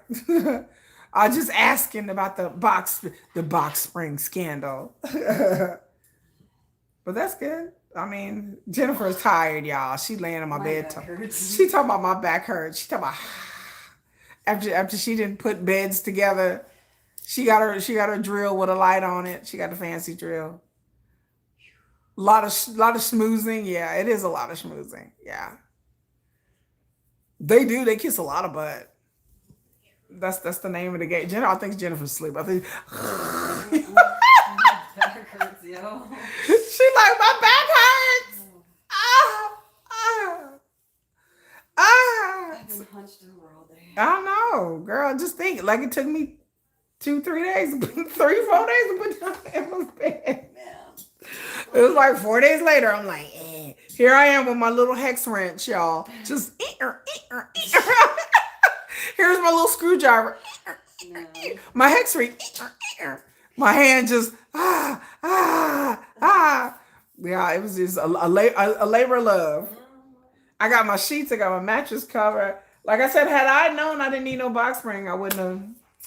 I mean, you could get like a low profile one, but honestly, you don't need one. No, I don't need a box spring on my bed because It's still like that board thing they were talking about, just Yeah. to give it more support. Yeah, I might get a bunky board. A bunky board, y'all. I'm a handicapped mechanic. I'm like, Because essentially, it'll start giving way. You just want to give it a little bit more support. okay, well, I'll definitely get a bunky board. I'm gonna put Ava in there. I have a bench on my bed. So yeah, we got the bed built and everything else, and I just got to put my nightstand over there and yeah, my nightstand. Yeah, my nightstand. It's my nightstand, y'all, and then my bed. It's ready to go, you guys. You should see it. It's great. It's magnificent. It has lights. We're gonna change it to. How do I change the light? Did you see what Did you see what Emma was talking about? It works. You can do like this and change it. Did you see what she was talking about? She was saying that it didn't work. I think she didn't plug it in all the way. Oh, she didn't plug it in all the way. It's My kind child of finicky, so. It is. These plugs are hard. Like you really have to. You really have to plug it hard because these plugs are new, so they need to be wore out a little bit. Well, no, So which not group? in the outlet, but up here. Which group did your artist lose to them in? She's legit, obviously high. What? Which group? What? You can't wait to see it all fixed up. Yeah, I have to get it. I will take pictures. It's kind of because I got to put like bedspreads and stuff, but it looks good. It got lights. You got lights? So congrats to the new house. I don't want to move ever again. Like every time I move, I'm like, I'm never moving. Cause it's such a pain in my back and my knees. My feet are swollen. It's, it's just yeah, it sucks. It's like I don't no one's going on the nightstand. I don't have anything to put on my nightstand. It's just my cell phone, my charger. That's it. Like I'm real lame, y'all. Like I'm real lame. This is my level of lameness. It's just real lame, y'all. Yeah, I just need to push it over a little bit, I guess. I'm real lame, y'all. Like I have no color scheme. I have nothing. I mean, I kind of got like a design scheme, which is like farmhouse, but that's about it. Moving is a job. It is. Like we had movers and everything, but I had to move a bunch of stuff before the movers and after the movers. Cause it's about saving money. It's about saving money. So it can't go any further. It can't go any further? Well, that's plugged in over there. I might switch it around and plug it in over here. That's the only reason I plugged it in over there. But I like my bed. I had a different bed and now I have a new bed. And so, hello, did it just be? Oh yeah, that's my heater. So I don't know. You hate moving. Moving is the worst. It is truly the worst. I don't like it. I don't like it. What else was I gonna say? I think that's all the BTS thing. And then I think that's everything to BTS. The next topic we're gonna talk about is globalization. Now, I know some of y'all saw the post that I did about the Black Label has secured funding. Teddy from the Black Label, after him winning the Grammy with K-pop Demon Hunters and all that, and everything, that they are trying to secure funding and investors because they are trying to take the Black Label. They are trying to take the Black Label to the next level. They said Jennifer got a nice voice. They said you got a nice voice, Jennifer. Me? Yes, you. I don't think so. She said I don't think so. But thanks. She said thanks. She said think so. She's like I don't think so. Girl, that's it. Look at that. It's so I just have to like finish unpacking stuff and Yeah. it's just, and I just, and then like I told y'all, I said normal people move and they have like a couple of days off to move. I don't have that luxury. I have to work and move at the same time. So other people get to work and I'll take 2 or 3 days off. No. I have to work. I've been working and moving and working and moving and working until midnight. And on top of that, doing videos and everything else. So that's just kind of like how it go. Yeah, I can take that downstairs. That's all the extra stuff. But yeah, working and moving and working and moving is not fun. It's good when you can move and then have like 2 or 3 days off to like move stuff, catch your bearings, get stuff together. That didn't happen. It was just like, hey, here's your moving. All right, by the way, get to work, bitch. By the way, I'm like, so I'll get up in the mornings, work a little bit, move during the daytime, and then start working again in the evenings. And so that's kind of like how I've been doing it for the past week or so. Or moving things in the morning, and then after that, start working, and then moving things again. So it's just, this is kind of how I go. Don't put Miss Jennifer on the live stream. Swifties can cry about it. Oh my God, People Bryson suffered I remember him. He's a singer. Here we go in my arms again. Didn't he sing that song? Or is that another song? People Bryson. Wasn't he married to Nia Peoples? Am I getting the wrong? Do people confused? Y'all correct me. Y'all look it up. Talk to me still. Look it up. I get them confused. People Bryson. I remember him from like in the 90s, like 80s or 90s. Yeah, singer, good singer. What else was I gonna say? So yeah, globalization. So the Black Label, they are trying to secure funding through different investors in the West and in China, in Saudi Arabia, because they're trying to go global. SM Entertainment, if you guys didn't see my post, hired somebody who used to work for HYBE, and now SM Entertainment, who pretty much said that they would never go global, that they wanted to focus on the Korean markets. They now have a whole division of former HYBE and former Big Hit people. That doesn't make sense. They created Super M to go global. I know, but they want to try it again. But they said that they was gonna give it up and just do Korean markets. That's what nephew said. Not nephew said he wasn't gonna try to go global. But now recently they kind of like on the cool hired a whole division, and one of the persons had a division used to work for Big Hit, and so they are trying to on the cool go global. SM Entertainment. So that's when they said that they weren't. Nephew said he wasn't, but nephew said I guess nephew said a lot of things. Nephew do a lot of things and say a lot of damn things. But yes, SM has a whole global division now. So not just a couple of people, but like a whole like a head and some workers and stuff like that. Because SM is trying to go global. And then the Black Label, I knew it was just a matter of time before, once K-pop Demon Hunters became popular, that Teddy would definitely try to push forward to go global. And so, and then YG is just, I don't even know what to say about YG most of the time. Most of the time, I'm just like, okay, YG, what? I don't know what to say about YG sometimes. But anyway, I don't know what YG is doing. They're trying to find new groups, and I don't know. I'm hearing that the new groups that they're trying to start, they got a boy group and a girl group coming out. And I heard that they may be trying to push them to be more mainstream and more global. Maybe they're just, YG is playing it by ear. I don't know what YG, YG just kind of like, well, we just doing whatever, So we shall see what that happens. And so JYP is doing their thing. I haven't really looked up to see what they're doing next.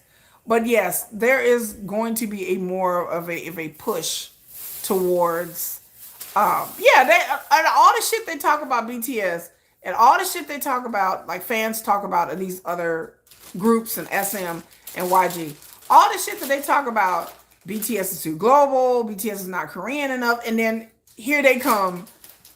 They want to do international groups, and they want groups like Cat's Eye and all this shit they talk about. And I'm just like, because they understand this is where the money is at. They understand that they can't stay in Asia it's only going to get them so far. That a lot of these groups, these SM groups and these YG groups are hitting a brick wall. Like they can only do so much. Like aespa and IVE, these groups can only go so far. Like they are like, we need to be bigger. aespa should be way bigger globally than what they are. IVE should be, what I hear, bigger than what they are, and they're not. And then the situation with Girdle, G-Idol, Girdle, Girdle,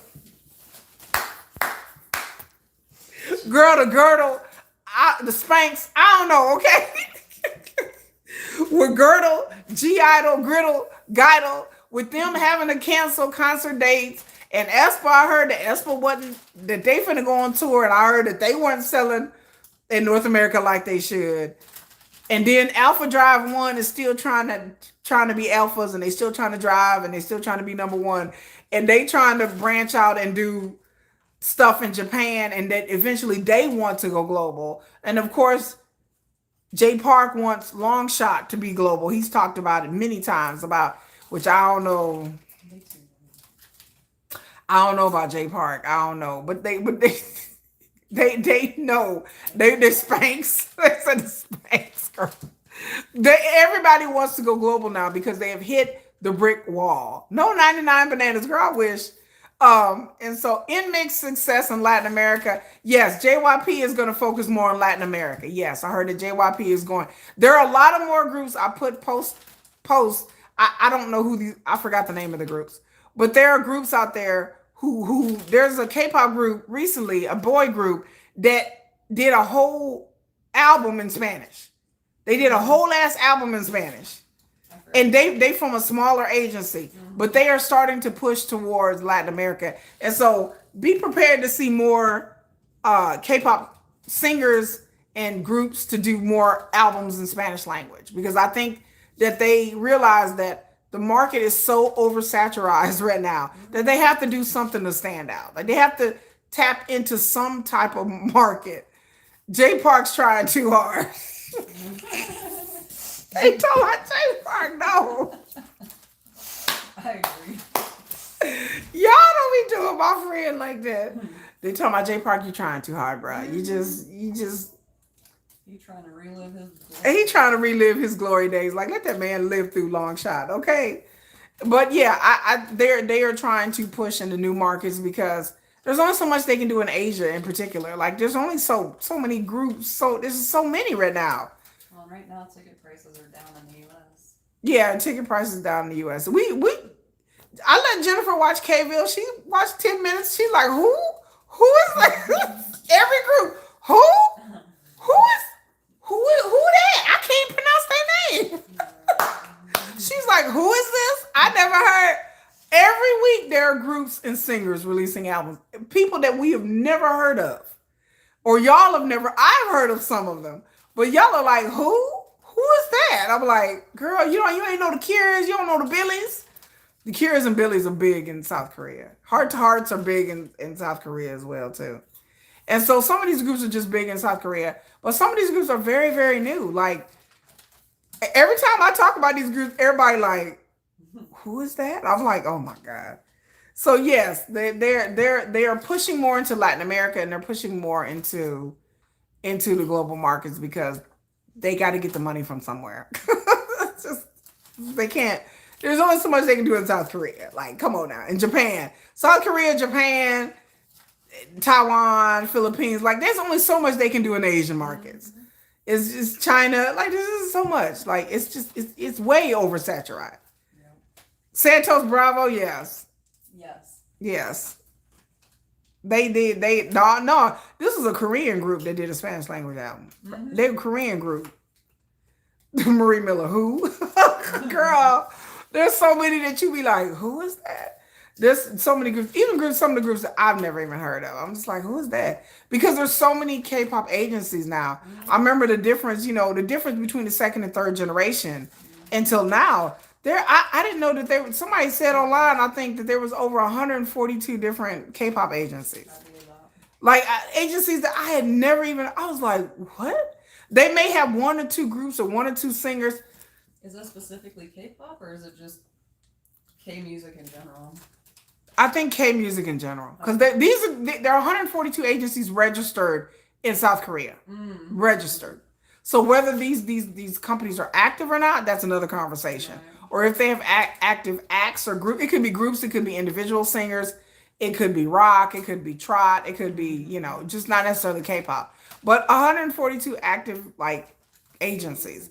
That's a lot. That's a lot. And there's new groups coming out every week. And then, like I said, for all of the things that they say about BTS and HYBE, but yeah, the push is to be global because that's just where the money is at. It's so expensive. And then I read online, I posted it online, summer coming up is festival season, right? So summer concert season. Girl, they posted a thing online talking about how much money it costs to go to book a K-pop group. Girl, I gagged. I gagged. Like, I posted that on my Patreon. I was like they were saying like a mid-tier group, like not even like a big, like a mid-tier group is like $66,000 USD for them because they need to book the group and then their staff and then the agency get like their 10 to 20%. And then I was like, what? Just for them to book a festival for 2 or 3 days, $66,000 for one of these groups y'all ain't heard of. One of these groups that y'all like, who? $66,000. Not this, not even like a bottom mid-tier group, because they talking about hotel, airfare. If that's included in it, then yes, it could be anywhere from $50,000 to $66,000 to get a group to play, because they got to pay each one of the members, and the more members, the more money. Like, that's crazy. Like, I'm like that. I saw that list of prices. I was like, and that's the book on here. In the U.S.? No, in Korea. Oh. They talking about the festival circuit in Korea, not here, in Korea. Well, they're trying to do their own K Coachella, so. Yeah, this is in South Korea where they go to. They talking about the university, where they go to the universities. Yeah, the girl they was talking about. They talking about the universities have like $150,000-$200,000, and like most of the budget goes to the idols. I was like, what? I don't know how much it costs for a mid-tier group in the US, but in Korea it's like $66,000. Like they broke it down. Like they broke down the cost. I have to repost that because I posted it in my Patreon, but they broke down the cost, how many members of the group, and it was my jaw dropped. I didn't know it was that much to book a group. I had no idea. They ain't gonna be booking too many A-listers. Right. What's up, Shelly? Yeah, we're talking about like how much it costs to book these K-pop groups to these university festivals over the weekend. Like not over the weekend, over the summer, and how much it costs. And like these lower mid-tier groups, like $66,000 to book them. And these poor universities, like most of their budgets for these festivals is the K-pop singers. Like they were saying, like anywhere from 60 to 80% of their budget is booking the singers and their fees and their staff, and they have to pay for all of that and accommodations. You know, that it's pretty expensive for a university. Like I can understand if this is like Lollapalooza or Coachella or any one of these summer festivals. These are university festivals at universities. So these universities, they don't have like big budgets like these big venues where they're charging these big venue fees. I understand when you're at a big venue, or whether it be indoor or outdoor venue, because they got to rent the venue out and parking and staff. I get all that. But a university doing a festival and you paying some of the artists, it was like $100,000. Like they have like a $250,000 budget. And like $175,000, $200,000 of that budget is going to just to the artist. And I'm thinking to myself, do they even recoup that cost? Because that is a huge lot of money to be forking out front for a university, not a company where they have sponsorships and deals, and they do have that, but the money that they have to recoup, that's a lot of upfront money. I said, my God, today, that is a lot of I have never heard. That was insane. I can understand if they fly into another country, but this is in South Korea. I was like, baby, I said they must make a lot of money off of these festivals. That's the only thing I can tell you, because they have to recuperate that cost. $250,000 to do like a 2-day festival, and that's your money just you got to pay up front. I'm like, oh my God, like that's like unheard here. I know people that do university. I've known people who organized a festival like here in America, like in North Texas, they had a festival. They did not have a $300,000 budget. I'm telling you, they did not. No, you'd be hard pressed to see a university here, especially in Texas. I mean, unless you're talking about like Harvard or Yale or Princeton. North Texas University does not have $300,000 to spend on a festival. They just don't.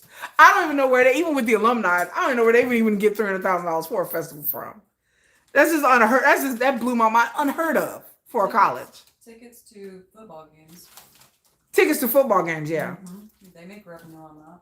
They make a lot of revenue on football games, but football games don't have the overhead though. They don't have 200. They're not paying the players though. Well, no, they're not paying the players. But imagine if they had to, girl. They could raise a lot of money though. Yeah, they could. But yeah, I'm like, it's not a lot of overhead to do a football game. It's not. It's not a lot of money to put on a football game. That come and they pay those tickets. Yeah, they pay the tickets. They get a lot. But the festivals I know at universities, they don't pay that much money to do a festival. Like sports is one thing, but like I said, even with sports, it's not. They ain't shoving out $300,000. That's a lot. That's a lot. They must be getting a lot of revenue. I don't know how much they charge for these university festivals, y'all. I don't know these days. I mean, that's a lot. That's a lot. Athletics is one thing because, again, like I said, in America, they're not paying the athletes, so it's not like they're really getting over. The universities make a lot of money off of athletics, but then again, it depends on the program. Because they have to pay for the program and the stadium, and they have to pay the coaching staff and the equipment and all that. So a lot of that goes into like them wanting to build a new multi-million-dollar stadium, and That comes from taxpayers sometimes most of the time. Allen built that multi-million-dollar stadium, Mm-hmm. that came from the ISD. ISD had to pay that. People was mad, And girl. who's paying the ISD? I know, I know. Yeah, sports is king in universities. Especially in Texas. Yeah, especially in Texas. Yeah. Yeah, they also have merch. They have merchandise that they sell. Yeah. At the someone's saying the players get paid now, but they now making Mm. They do have contracts. the university players. Mm-hmm. But but they make so much money on the and then sports is continuous. Like when we're talking about a festival, we're not talking about something every week for a whole season. You're talking about something that's just like a weekend once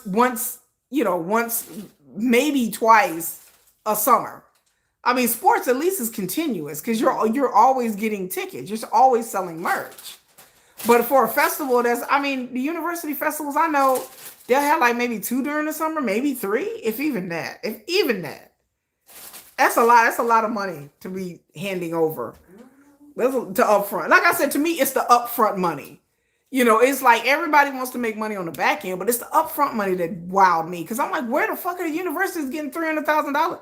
I said it must go down differently. Because again, I ain't never known no university have that much money upfront unless it involves sports. Tuition is pretty high these days. Yeah, unless it involves sports. So I said their university system must be totally different in here in America because usually universities don't have that much upfront money, And I know the football make a lot of money, but like I said before, football, baseball is a whole season. So yeah, they make lots and lots of money for a whole season. And then that football money is funneled back into the football programs. Some of it goes to the university as a whole, but a lot of the money goes, and then the coaches. I mean, some of these coaches are making $1 million, y'all. Some of these coaches are making $2-3 million a year.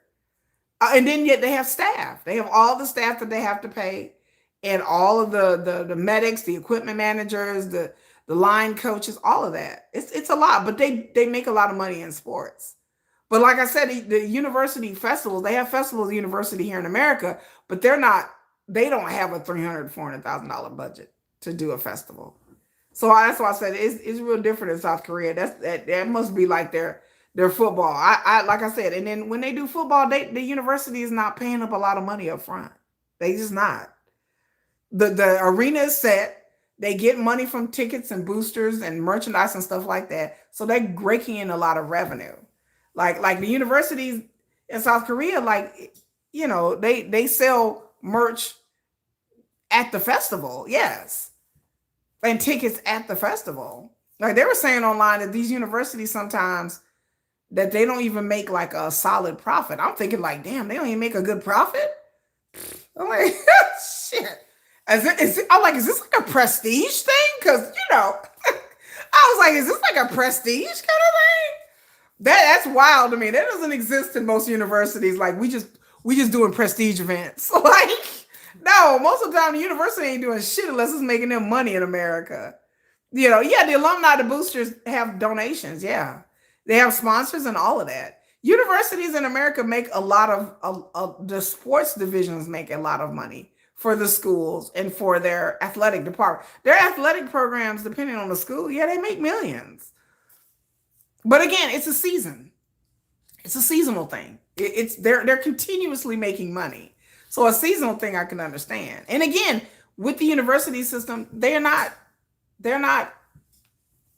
fronting off a lot of money. It doesn't cost them $300,000 a game. If it cost them that much, we wouldn't have no games. It don't cost $300,000 to put on a football game or a basketball game per game. That would be the university would go broke. They'd be like, how much? Oh shit! No, a game.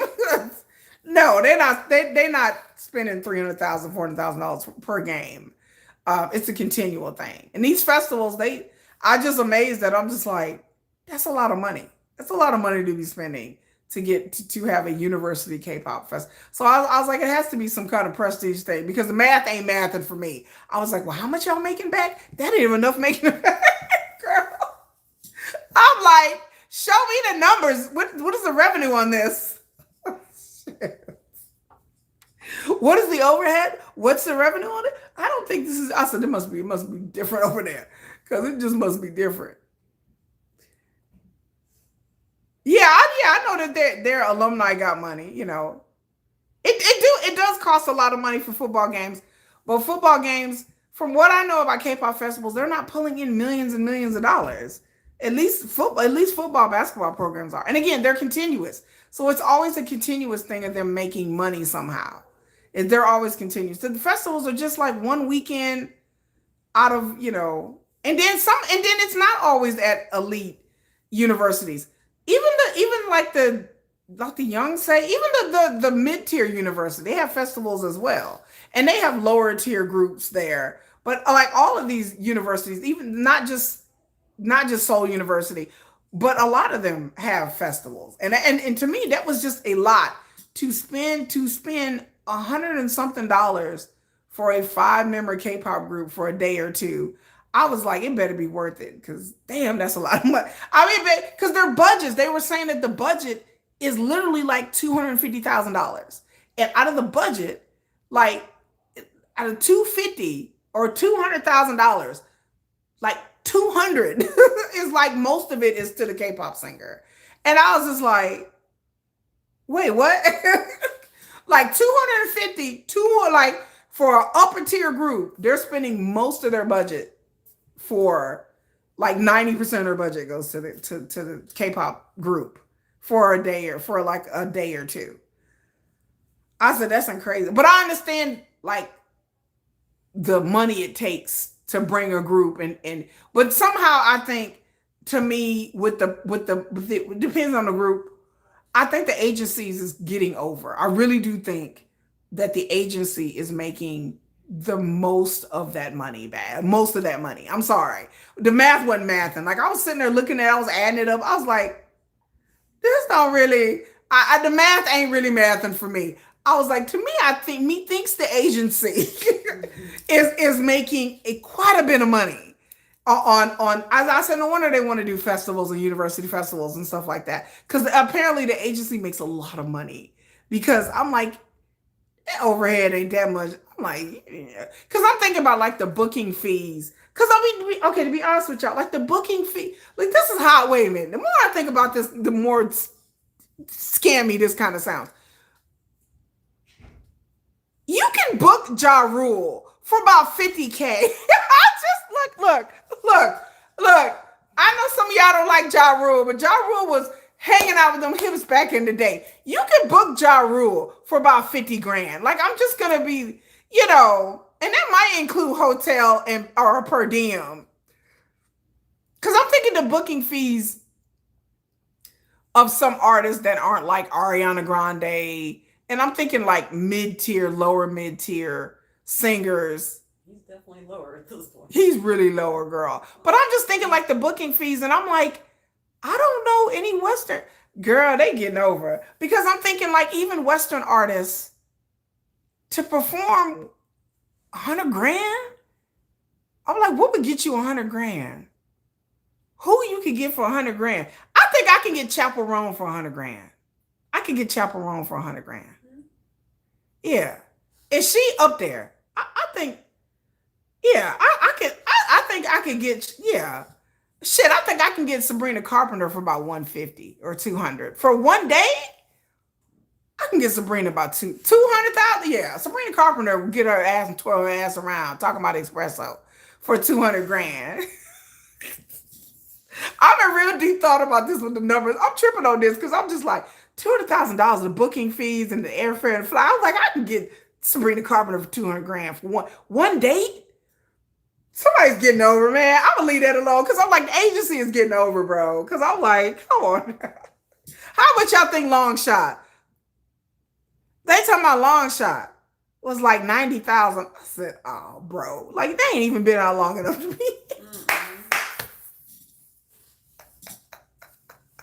That's what I'm saying. The comparison don't make no sense because I'm just like, I could probably get Ja Rule for $30. Your lips. Love and Wednesday. I I could get Ashanti. I mean, hell, Nelly did the Trump inauguration for about 40K. Come on now. Oh, come on, bro. Like, come on, bro. Like, something's wrong here. Like, wait a minute. I can get Ashanti.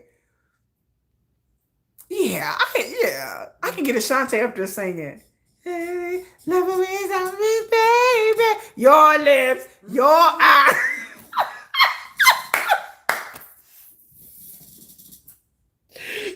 Every thug need a lady.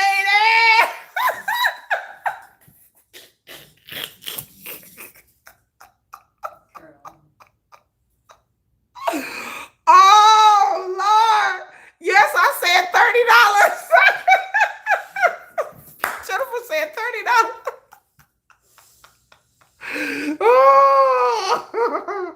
Oh my God! Yeah, $30. Every dog need a lady. I promise you. I can get. I don't know if Ashanti would command 150. I don't know about that. I don't think she would command 150. I promise you. Every dog need a lady. Oh my God. Oh God. Oh, man, I said $30. And Ja Rule. Wait a minute. But the reason why I'm saying that is because Ja Rule did somebody's house party for Excuse me. Ja Rule, if y'all didn't know, okay. The reason why I bring up Ja Rule, because Ja Rule did somebody's house party. Dang. Bro, He was at somebody's house. He was at somebody's house for 20. Wow. He was like, somebody posted it online, and I was like, is that Ja Rule at somebody's house party? Someone said, yup, private events for $150. Oh my God, every thug's need a lady. I'm like, sing it, y'all. People say, yeah. Bring Charlie Baltimore back, bitch. We gonna. I need Ashanti. I need Christina Milian. I need Ja Rule. I need Charlie Baltimore, bitch. I need all of them to come back and do their reunion tour. I need all of them to come back. Yes, Christina Milian. Yes, yes. Not Christina Milian. Oh, they talking about for how much? We give me Ja Rule, Charlie Baltimore, Christina Milian. We bring them all that, girl. We would have a whole Ashanti. We'll throw in Nelly's bitch ass. We'll throw all what? Chingy. Let's bring Chingy back. I'm going downtown, baby. She in the Range Rover. Nelly, but okay. Oh, that's Nelly. What did Chingy say? You What get did Holiday Inn? Chilling at the Holiday Inn. What you go? You looking up? You got the. I'm chilling with me and my friends at the Holiday. Let's bring back Chingy. Well, what you go? She like. Let me look it up, Chingy. Okay, Yeah. Jennifer brought up Chingy, y'all. I didn't do it. Oh, you talking about old people? Ja Rule be getting the bag. Yes, he do. He be everywhere. I'm gonna bring back Chingy. Yes, let's bring back Chingy, Lord. Let's bring them all back. Let's do Soldier Boy, his bitch ass too. Soldier Boy up in his hole. Watch me dancing, rock me stuff. You crank that Soldier Boy. Oh my God. I can't help it. I'm going a trip down memory lane when music was actually good, girl. That's what I grew up on. When the music scene, Jennifer knows. She like, that's what I grew up with. Remember Marianne? Oh my God. Oh God. Hotel, motel, holiday. Remember Omarion? Omarion. Oh, I love Omarion. Omarion's still around, y'all, right? Is he? Jennifer said, is he? Bring back Omarion. He's still around, is he? Is he, girl? Is he? Y'all, let's bring back Omarion. Let's just have a revive. We just have a see. I told you it's my fault. I mean, he's alive, but Oh, okay. It's ranked from 75,000 over 300. The exact means depends on the type of event. I just need him to do a private event. We do Omarion was touring. B2K. remember Bow Wow? Yeah, let's do Bow Wow. Bow Wow, he free. Bring all the old rappers back, girl. That's why they be having these reunion tours. You know, they got that New Edition went on tour. New Edition's on tour with Jennifer.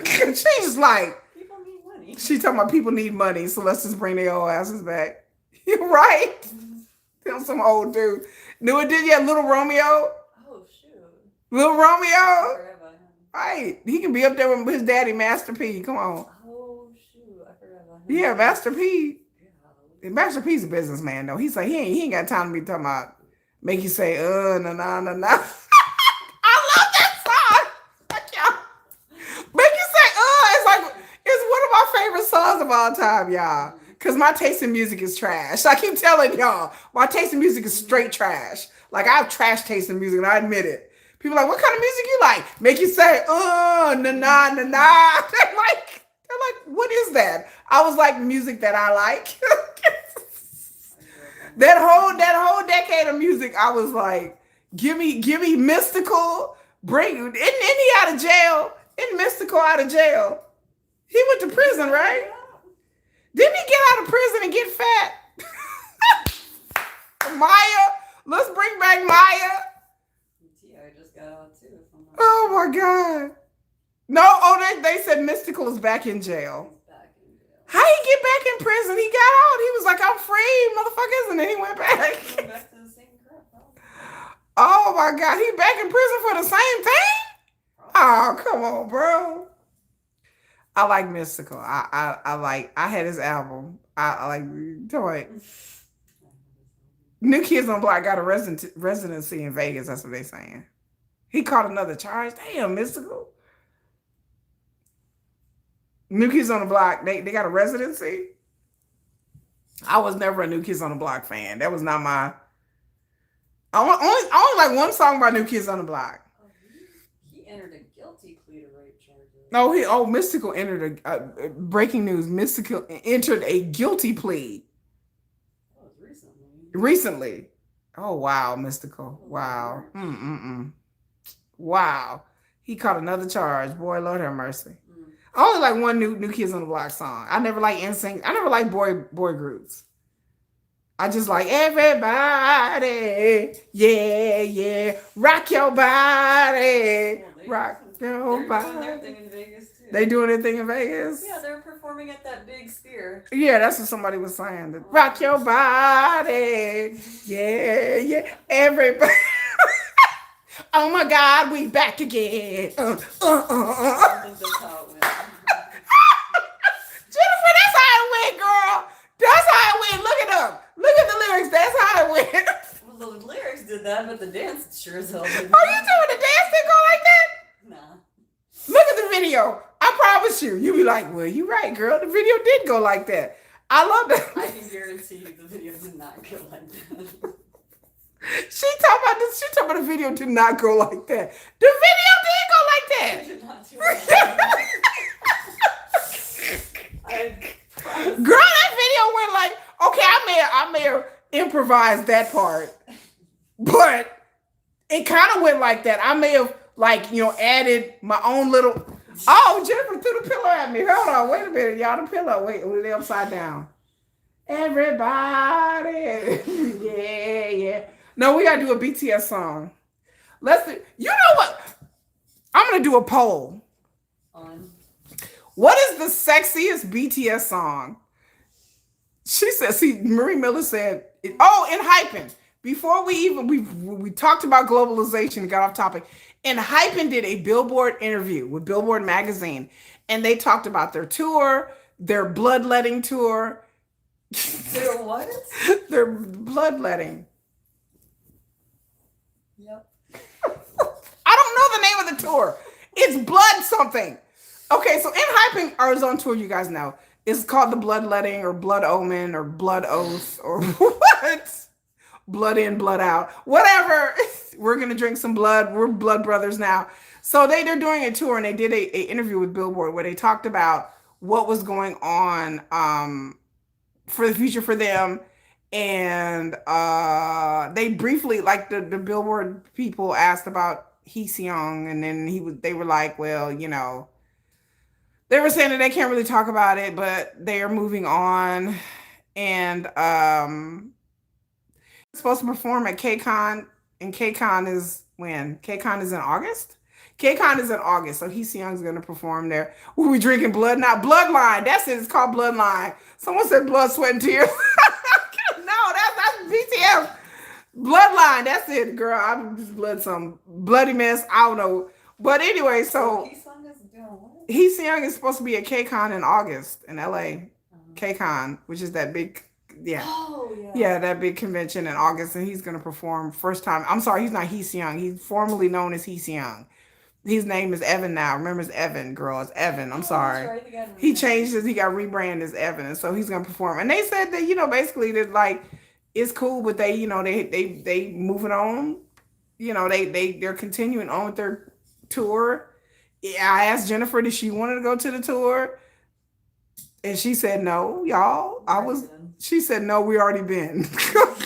we already been, but it wasn't Bloodline, Jennifer. It's okay. It was something blood. At the She time. said it was something blood at the time. So we went to go see ENHYPEN 2024. 2024, yeah, 2024. And Jennifer said one time is enough. She said just hold on, enough of that. Jennifer said that's enough. She said you seen it one time, we ain't gonna see it again. I don't want to be around crazy fans that And are booing and all that. See, Jennifer said she don't want to be around crazy fans either. Their fans are. She talking about their fans are young. Their fans were really young. We went to go see in 2024. There were some young. They were young. There were lots of young girls there. They were probably like in their teens. 12, 13. Yeah, some of them younger, but they were a lot of young fans. So ENHYPEN got the younger demographic of fans Their fans are nutty. They'll probably be booing them. And then she said their fans are nutty and they'll probably be booing them. So Jennifer said she didn't want none of that smoke. So we're not going. You're going and you report back. Well, I have somebody who said they're going to report back what happens. We'll go to XG, but that's it. You still be for that. I think, but ENHYPEN, their whole lore is, aren't they vampires? Like somebody told me that. Wait a minute. Somebody told me, Engine on Great Authority told me that ENHYPEN, their whole backstory is that they're vampires. Jennifer's gonna look it up. I don't remember hearing that. Half of them are still, yes, it's vampires. Yes. See, some Engines is telling me. They said it's vampire lore. They supposed to be fang bangers. What was that show? True Blood. I love True Blood. Girl, they talking about bringing True Blood back, girl. They talking about remaking True Blood. I said, yes, indeed. I love True Blood. They told us, someone said fang bangers. Yes, it's true. They vampires. Someone said yes, ma'am, to the fang banger part. See, I knew it. I know people come to this live stream. They know what they know what they finna hear. They have a webtoon anime called Dark Moon, the Blood Altar. So there you go, girl. They got a whole webtoon about them on a bloody altar, drinking some bloods, eating some bloody stuff. All right. They can do all that. She said they can do all that. But yes, they supposed to. I was like, girl, I knew somebody told me they were supposed to be vampires because when they came out with them short films last year, I was like, what the hell is going on? I was like, they can't see them in the mirror. What's going on? I was like, are they vampires? Girl, they supposed to be vampires. I like a good lore. I like a good dark lore because that's missing from K-pop. I like a good darkness. They don't do that anymore. We don't do horror concepts. I miss horror concepts. I need to do a whole video about horror concepts. Anytime you talk about concepts, I just think about kickflip. Girl, why? Why are you talking about kickflip? That's the lamest. We talk about concepts and talk about kickflip to Jennifer every time. Well, she'll bring them up and start laughing because she said kickflip was the lamest concept that she had ever heard of in K-pop. And then the thing about this, the concept died real quick. That's the same. Yes. It's It's like, we're on skateboards, yo. You know, and then like after like one video, you ain't seen no skateboard since. What kind of shit is that, JYP? Kickflip started out as they were supposed to be some young kids just skateboarding. And then after like one or two videos, we ain't seen no skateboard since. The skateboard has disappeared. The skateboard is a non-issue. Like I was like, oh, and then the thing turned out like I found out online, only one of them even knew how to skateboard, like and barely. Like he went a few times, like after school, you know?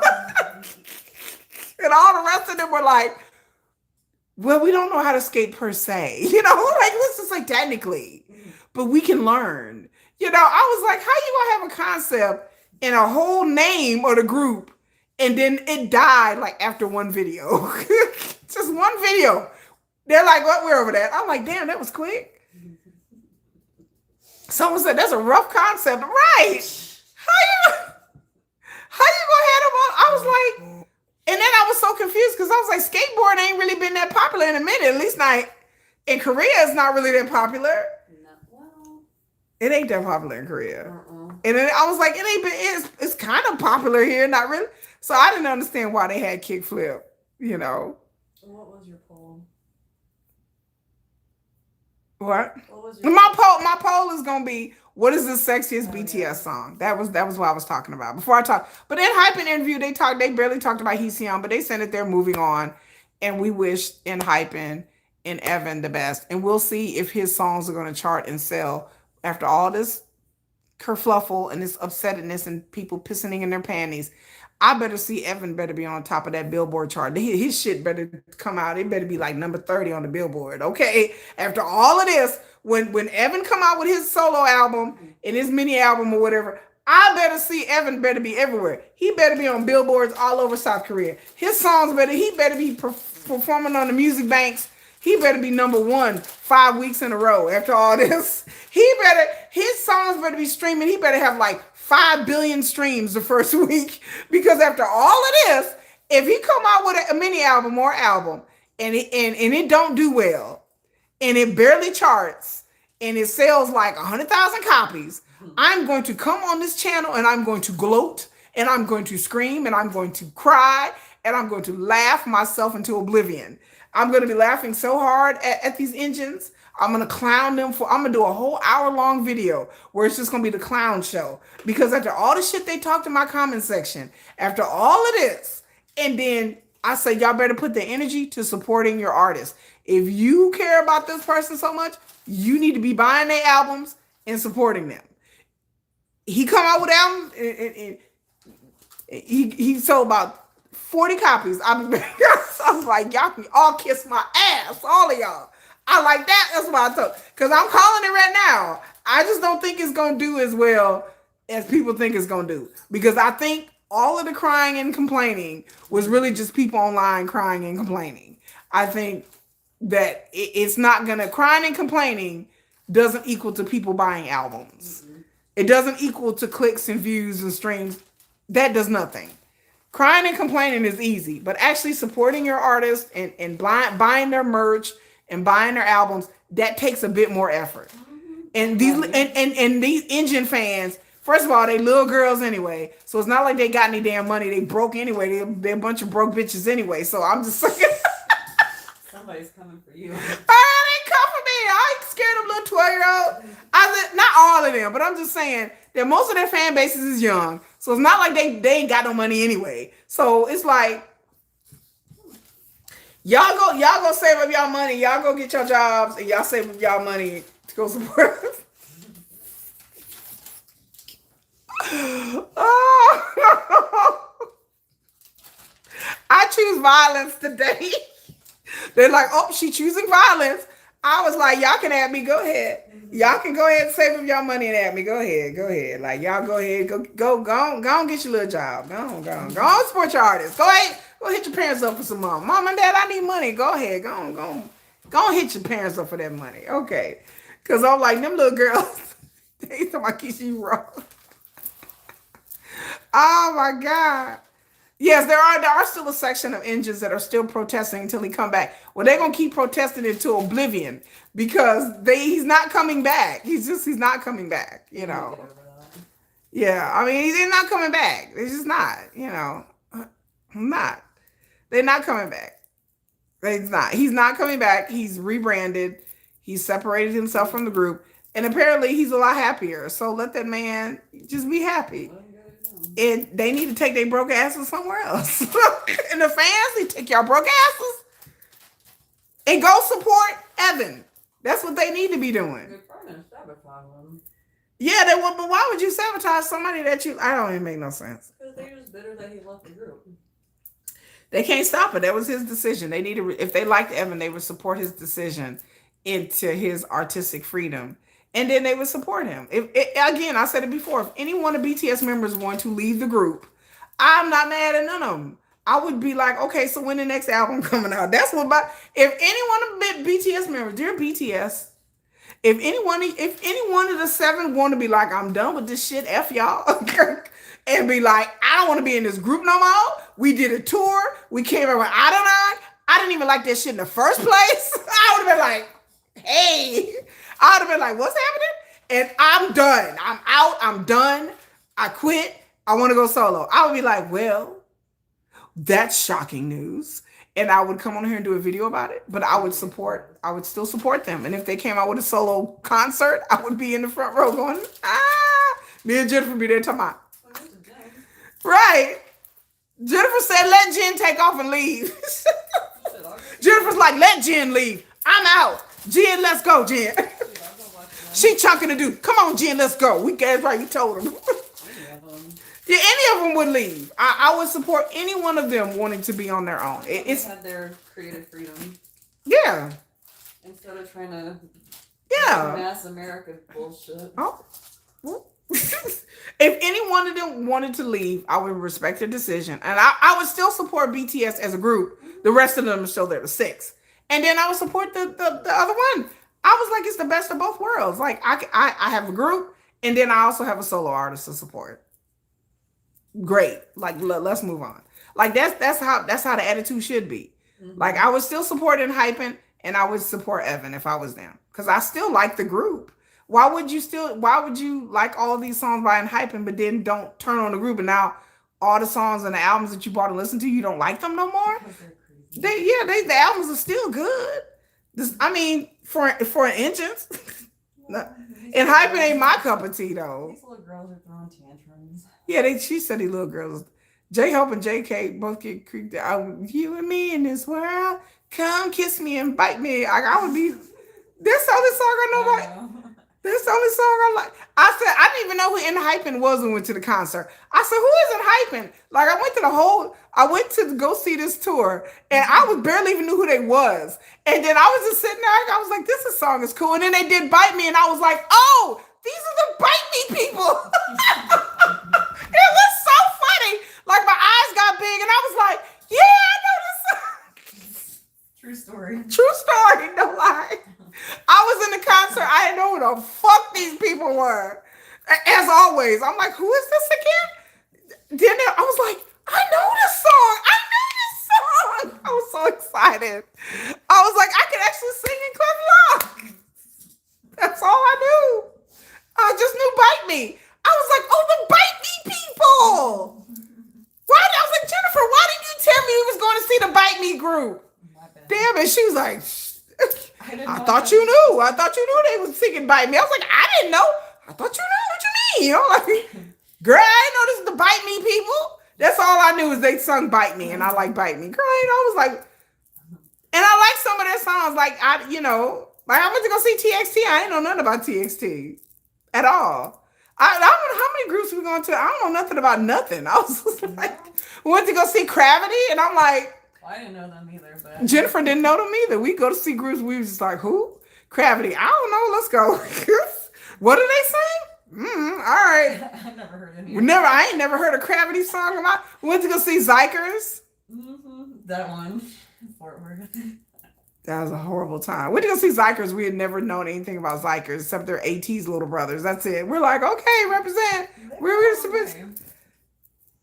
They have one good song what they did during Halloween. It was a good song. I forgot the name of it, but I liked it. Zykers, but I don't. They came out with an album not too long ago, but I don't know. AT's coming out with an album. They should be going to military soon. They should be going to military soon, Jennifer.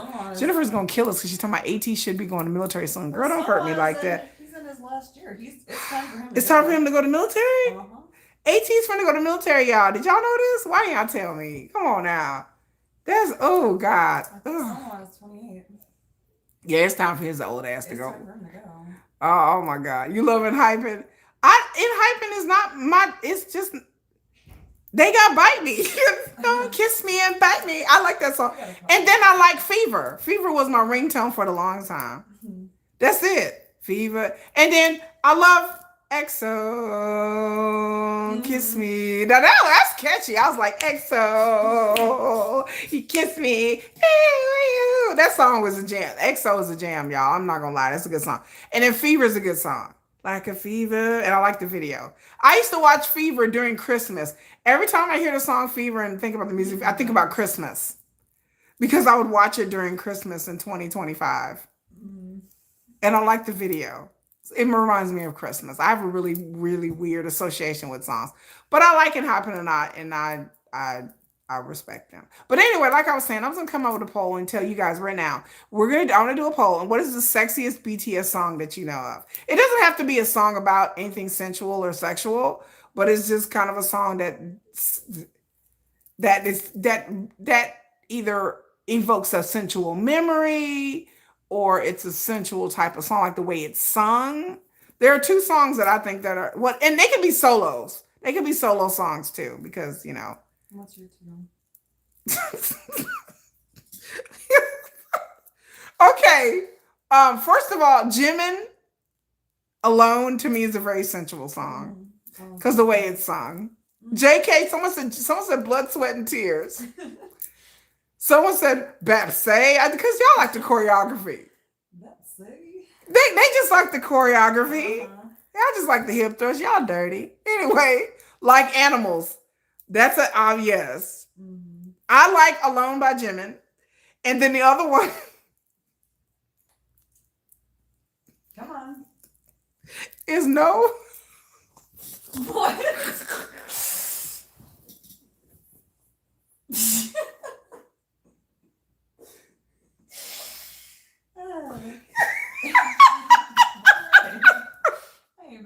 The other one is No.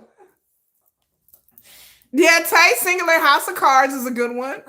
I don't know Hold Me Tight. I don't know that one. House of Cards is a good one. It's a very sensual. Yes, No. Y'all, No is my number one sensual BTS song. Is No.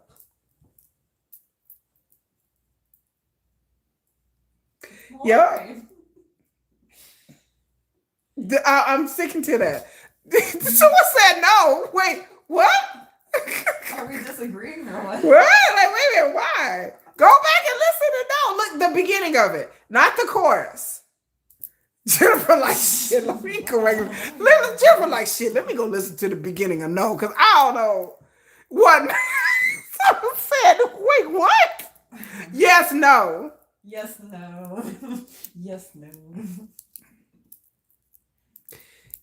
Yes, No. Someone said Just One Day. I can understand. Yeah. No. Run BTS is a central song. Run. Yeah. Yes, No. Jennifer is listening going, what? Yes, when it starts out. No, that's more of a like. Y'all can see Jennifer. She talking about. That's okay. No. Let's go and listen to the beginning of No, y'all. I know you did, Jennifer.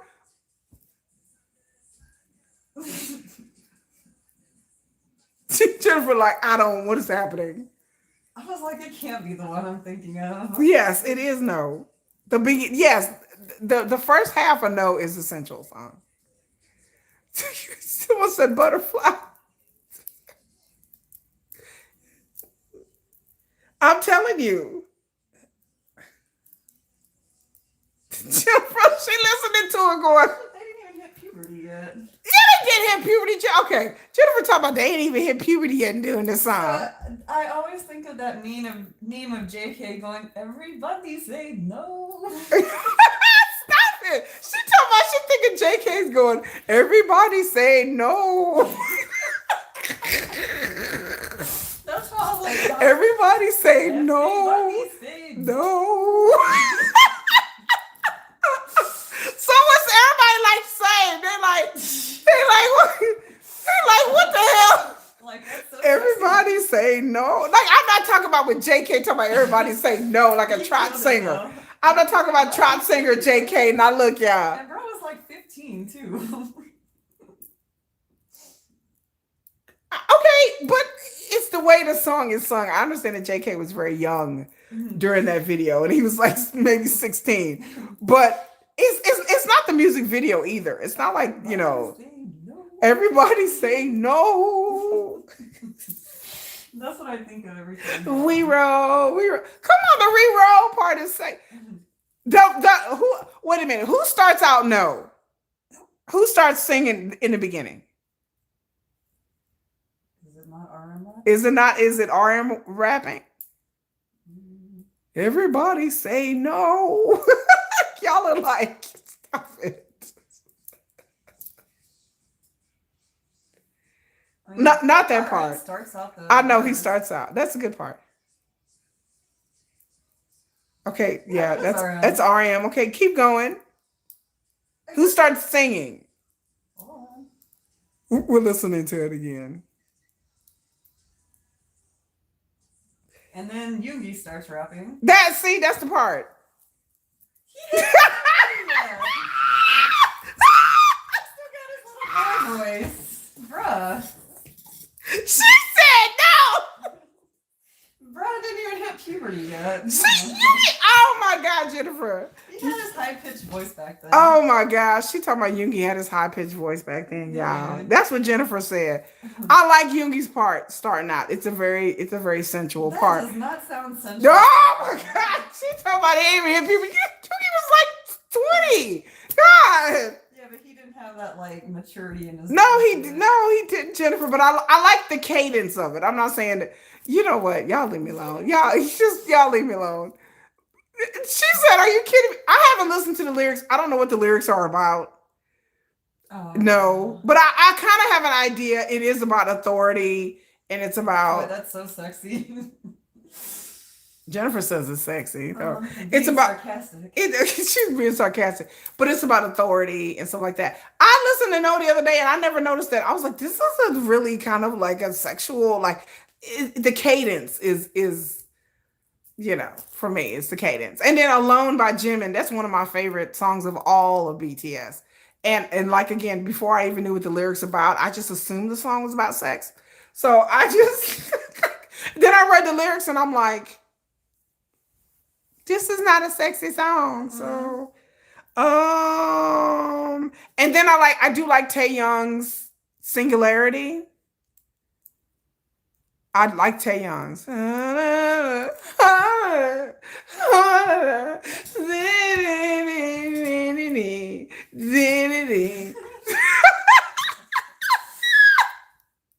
I like the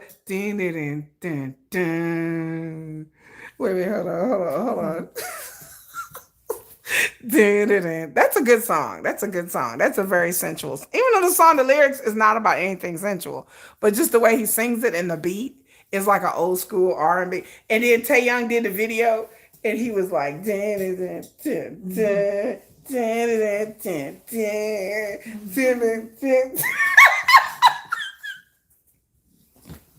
Yep.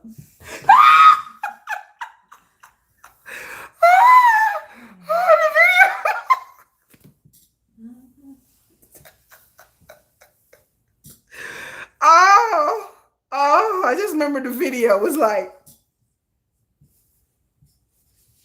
What the hell was that?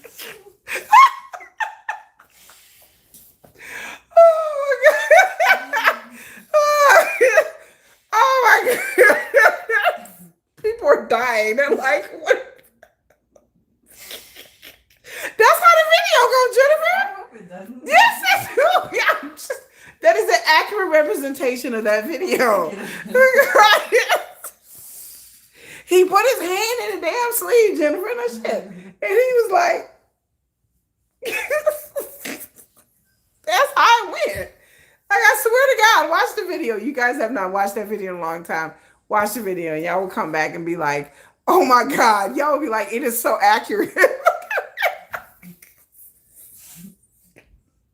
Y'all be like, you know what? That's accurate. That's If accurate. everybody takes off their glasses and contacts, then yeah. No, Jennifer. So yes, I'm gonna do a poll, and I'm gonna do a collective poll to see what everybody think is their most sensual, sexual, romantic type of BTS song. I like Animals. I like Body to Body, since I figured out these songs about sex, because Ian said it himself. These songs are supposed to be about sex, but they changed them up a little bit because they didn't want it to be too. See, Jennifer listening, she like, what is happening? Listening to Friends by V. Okay, Marie Miller, bye. Oh, you listen to Friends by V. I hope you feel better. Marie Miller says she going to bed. She don't feel well. Girl, I'm with you. Friends is not a sensual song. Friends is like, I was just listening to it. oh, Friends just for It was now. like the next on the thing. Oh, that was the next one that came up. Mm-hmm. See, they know what's up. They're like, we're gonna do No, and then we're gonna do Friends. See, you had the same. Nope. I like Love Maze, but I like Love Maze as like a love, like a breakup song. It's not like a sensual song. I have really weird ideas of like to me it's the cadence and the way people say things that attracts me to being like, oh, that's a sensual song, not the lyrics itself, especially when it's in Korean. You know, then I really might as well said Permission to Dance was high. Girl, we wait a minute, Jennifer. Hold on just a fucking minute. Okay, we all know there's only one rule up in here on the live stream. You don't ever bring up Permission to Dance. Everybody knows that by now. That Permission to Dance is my kryptonite. Everybody understands that I hate Permission to Dance with a passion. I hate the dance. I hate the looks. I hate the hairstyle. I hate the song. I hate the way they sing it. I hate everything about Permission. Permission is the only BTS song I hate. So I see Rita Bell says she do too. If I'm not want to walk that walk, like even Yoongi couldn't even say Permission to Dance. Like even he looked ugly in Permission. I would be like, no. No member of BTS was fuckable in Permission to Dance. Not one. Not even Jin. They were trying to teach sign language. Could save that song. Not one. Not one. I was like, Kim Taehyung, save us. Ah, damn. Like, damn, Tay couldn't even save us. Tay couldn't even say Permission to Dance, looks. I was like, not one. Not one of them could say, not one. I just wanted one to save us. Nobody could. JK, nope. Jimin? No. Tay, come on, Tay. No. Worldwide Handsome. Come on now. No, damn. Damn. Like, all y'all look busted. Damn. I've never seen a BTS anything where all of them look just busted. I was like, I didn't even know what to do with that. The stylists need to be fired. I hope she got fired. The wardrobe, the stylist, the makeup, everything was just trash. Trash. It's like, BTS, why y'all let them put you in them outfits, bro? Like, why you let them sing that song? Walk that walk and talk that talk tonight. You don't need no permission to dance. Sha-la-la-la-la-la. Hell no. The hell is that? Put this song out here. Girl, that song derails me every time. I'll just be like, ah! Put on some Permission to Dance. Hell no. I like the fact that they was kissing the statue in blood, sweat, and tears. It made it just weird enough for me to be interested in it. I was like, why are they kissing the statue? What is it? Why does he not have wings? Like, blood, sweat, and tears was enough weird shit going on for me to be like, I'm down with it. I like weird shit. Blood, sweat, and tears was peak BTS. I'm telling you, when Jimmy came up there, I told y'all blood, sweat, and tears is when all the haters came. I have a whole theory. That BTS was fine until Blood, Sweat, and Tears, and then all the haters like all ramped up. When Blood, Sweat, and Tears came out and Jimin came out there talking about and bitch Jimin threw that shoulder, these motherfuckers was like, hell no. They was like, BTS, hell no. They was hella no. When Jimin came out there and did it, baby. When BTS come out talking about, no, it was too much Jimin for people to be dealing with. They hated on Jimin. Ever since then, Jimin, like I pinpointed the peak BTS hate era. And Blood, Sweat, and Tears came, and baby, when that video came out and Jimin threw that fucking shoulder, and he was like, I'm telling you, they was like, tick, tick, tick, bitch. These people was like, oh, nah. And then J-Hope came out, and J-Hope wore that shirt like he was wearing his auntie shirt, like she was going to the club. Like my auntie had a shirt like that when she used to go to the club, and J-Hope had that shirt. I was like, JT, you up here wearing my auntie shirt? And J-Hope came out there talking about money, money, money. And they was like this, and they grabbed their crotch. I said, these bitches lost their mind. These aunties lost their minds, y'all. They was like, oh, hell no. BTS, baby, when BTS was jumping in the air, and then Sugar came out there, and Sugar had his little outfit on, and there was peak Sugar. Sugar was looking real good then. And I'm telling you, everybody lost their mind. No, before he got chunky. Okay, Jennifer, what? What? What, Jennifer, what? She said, Jennifer had nerve to sit up and say, tell us before Sugar got chunky, girl. You got a little chunky. I'm gonna let it slide, Jennifer. I'm gonna let it slide over there. I'm gonna let it. Chunky area. I'm gonna let it slide, Jen. You put together furniture today. I'm gonna let it slide. She talking about. She talking about Sugar. You know, she like, I'm gonna take this shit apart. You talking about Sugar? He was a little chunky. You know, he's a little fluffy. Mm-hmm.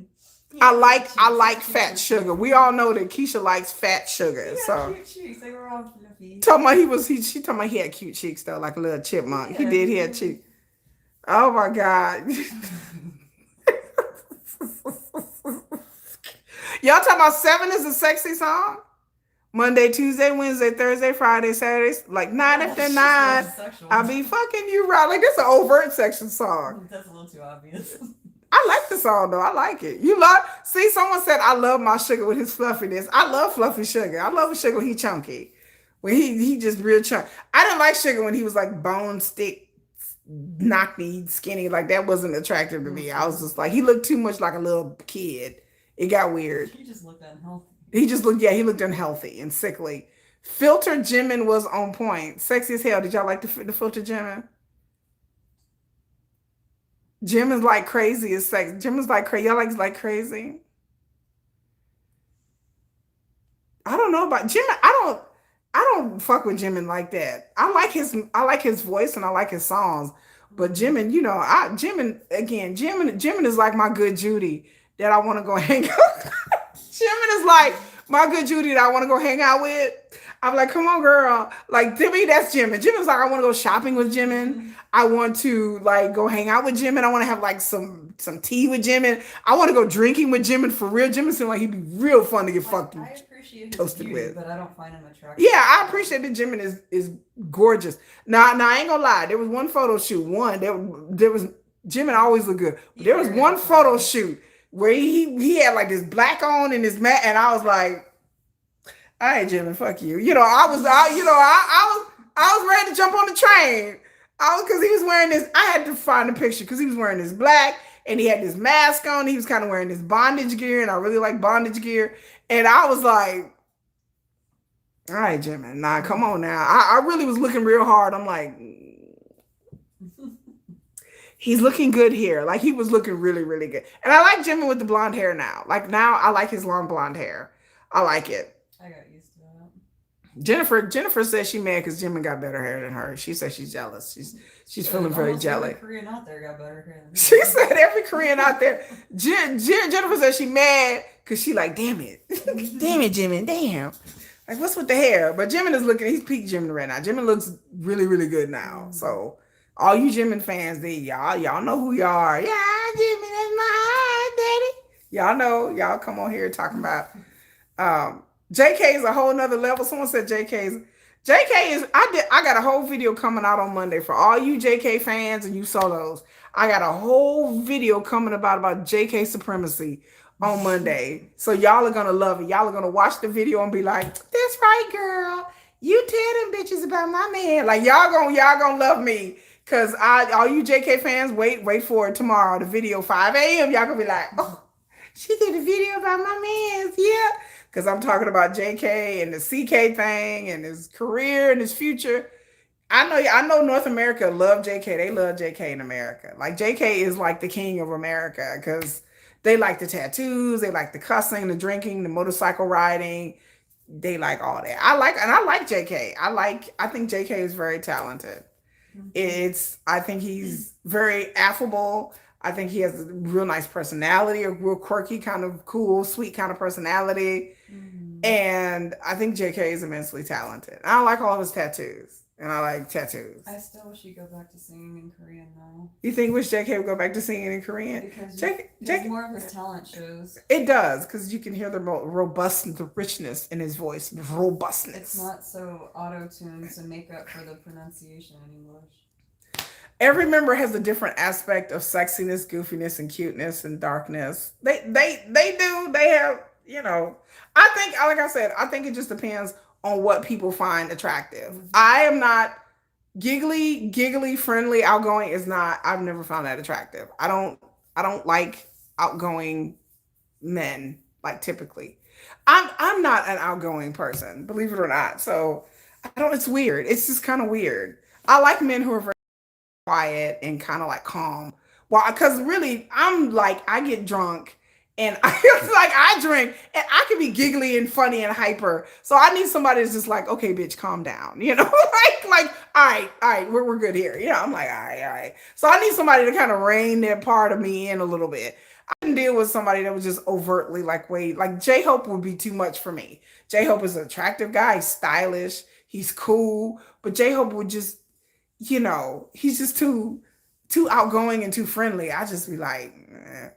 I'm like, eh. And Jin is funny and sarcastic, and he's just too funny for me. Like, that's just not my dad jokes. And Jin is undeniably gorgeous, and he's held up very well throughout the years. He still looks the same. But Jin is worldwide handsome, but he's just, his personality is fun, and he'd be cool to hang out with, but it's not somebody I would be like, ooh, get my juices flowing kind of guy. He's undeniably attractive. Same thing with J-Hope, undeniably attractive. I like RM because RM is angsty and insecure and kind of serious and really overthinks things all the time. And you do not need that. See, Jennifer's like, you don't need that. That's basically me. That's basically like, bitch, ain't that just you? Y'all would be terrible. We would be terrible together. Me and RM would be just two anxiety-filled, crazy people. Y'all would drive each other to Yeah, we would drive each other to the point of insanity. I could see that. Because we're both two like really overly overthinking, over serious, intense people. And so two intense people coming together. I need somebody to rein that part of me in, who's just kind of like, okay, I'm calm. That's why I like Sugar. Sugar's calm. And I like the calmness. I like the calmness. That's what I find attractive. Just dudes who are just too exuberant. I just be like, okay, you're annoying. I dated a guy who was very exuberant, like very like really friendly, and it annoyed me. Which one was that? Callie. Oh, okay. Mm-hmm. She's like, which one is that? Well, we're dishing the tea today. Girl, Callie. I can see that. Callie got on my straight up ass nerve. Oh, God. Girl, he was just way too outgoing and He was a full-time extrovert. He was a full-time extrovert. And he got on my nerves. And I just couldn't, I can't stand that. I just can't stand extroverted people. Extroverted people, period. I'll be looking at them like this.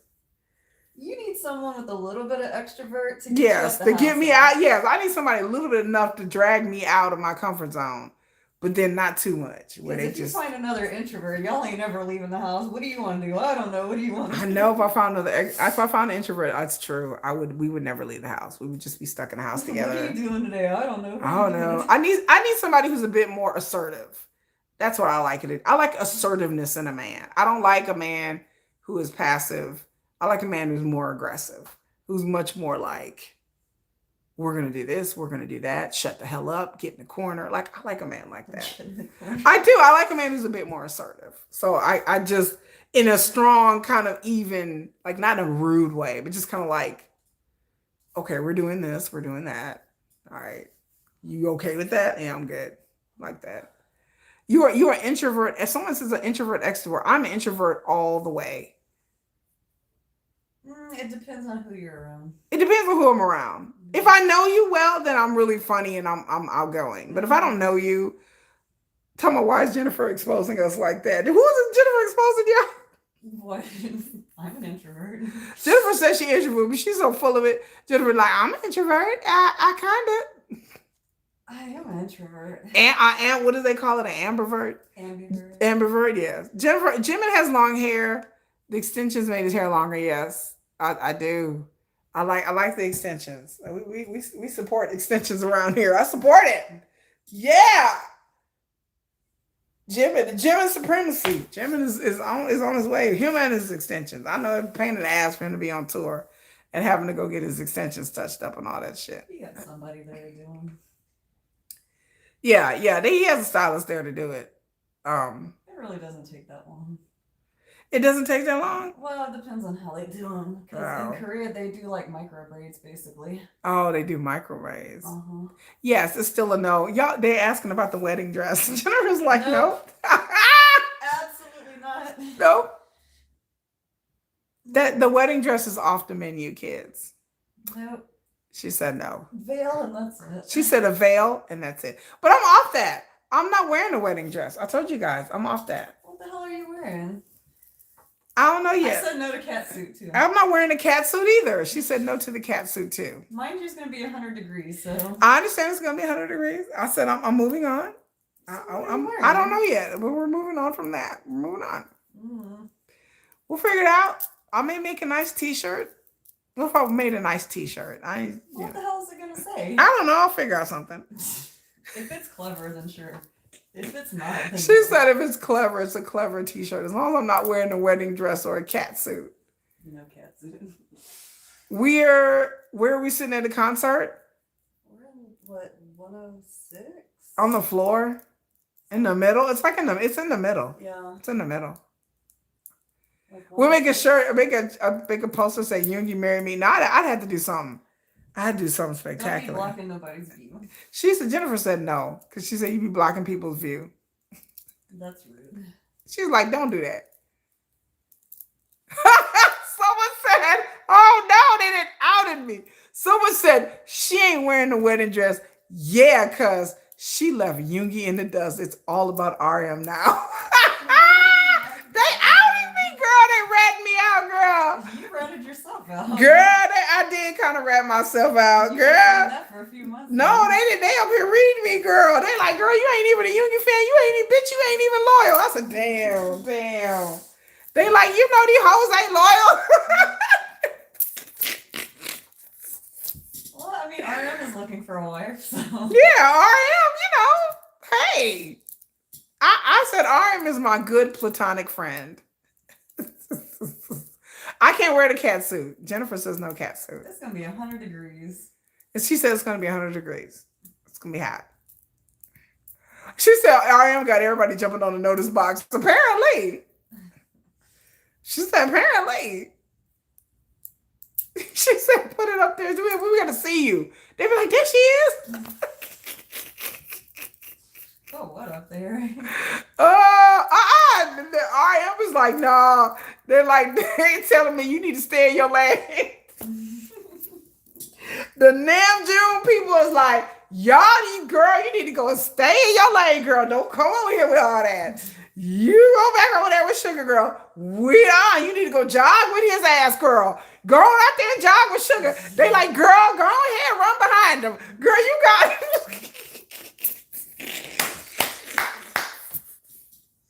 They be like, go on, follow your man. Go on, run. Go on, girl. Go on. Go on now. Go on, you here. Go on.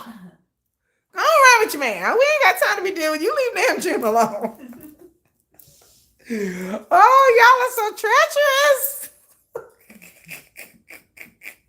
They told me no. They said, go back over there. I was like, damn, all right. Oh. The non-Junies. I know the Nam June girl.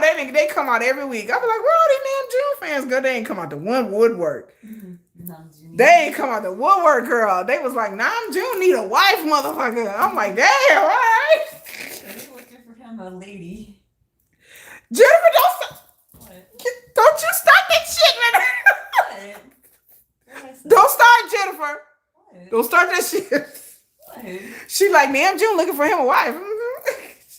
Yeah, is he looking for him a bride? Don't start.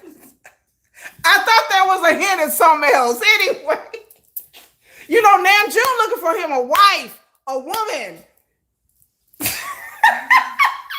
What you trying to say? Like, what we saying right now? Well, because y'all were talking about a wedding dress. I mean, he's looking for a wife. Yeah, but it was a Yoongi marry me, not Nam June marry me. You already got bugs up in that thing. Girl, yeah, I looked at that. I'm scared. I'm scared to open Well, at it. least they're dead. So. I'm scared.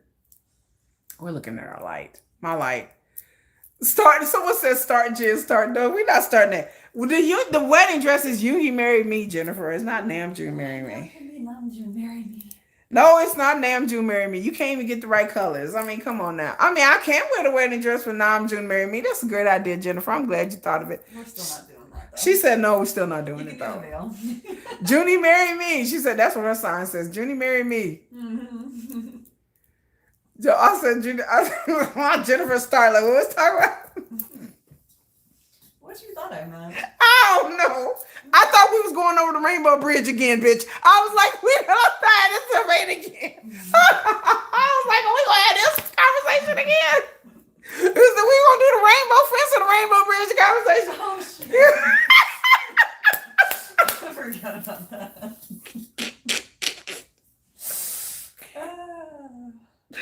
Oh. The The Rainbow Fence. I'm sorry, the Rainbow Fence covers. the rainbow bridge. Right. The Rainbow Bridge is for dead pets, y'all. I'm sorry. My apologies. I was like, huh?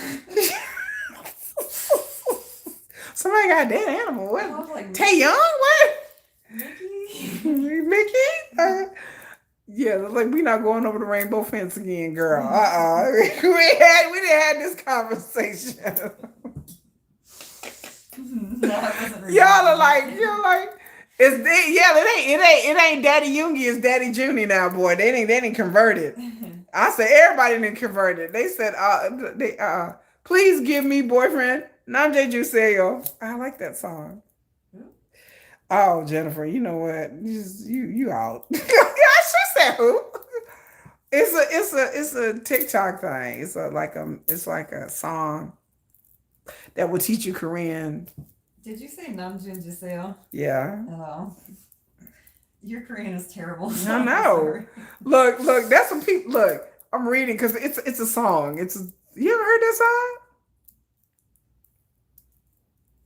Someone said I can't get it out of my head. It plays constantly. Yes. Oh, I know which one you're talking about. Yes. I heard that one. Like they have a bunch of like, please bring me water. You know. Yeah, I saw that one. Please give me Korean husband. Namjoon Juseo. Namjoon Jiseo. Someone said yes. Jennifer says yes. Correction. She has heard that.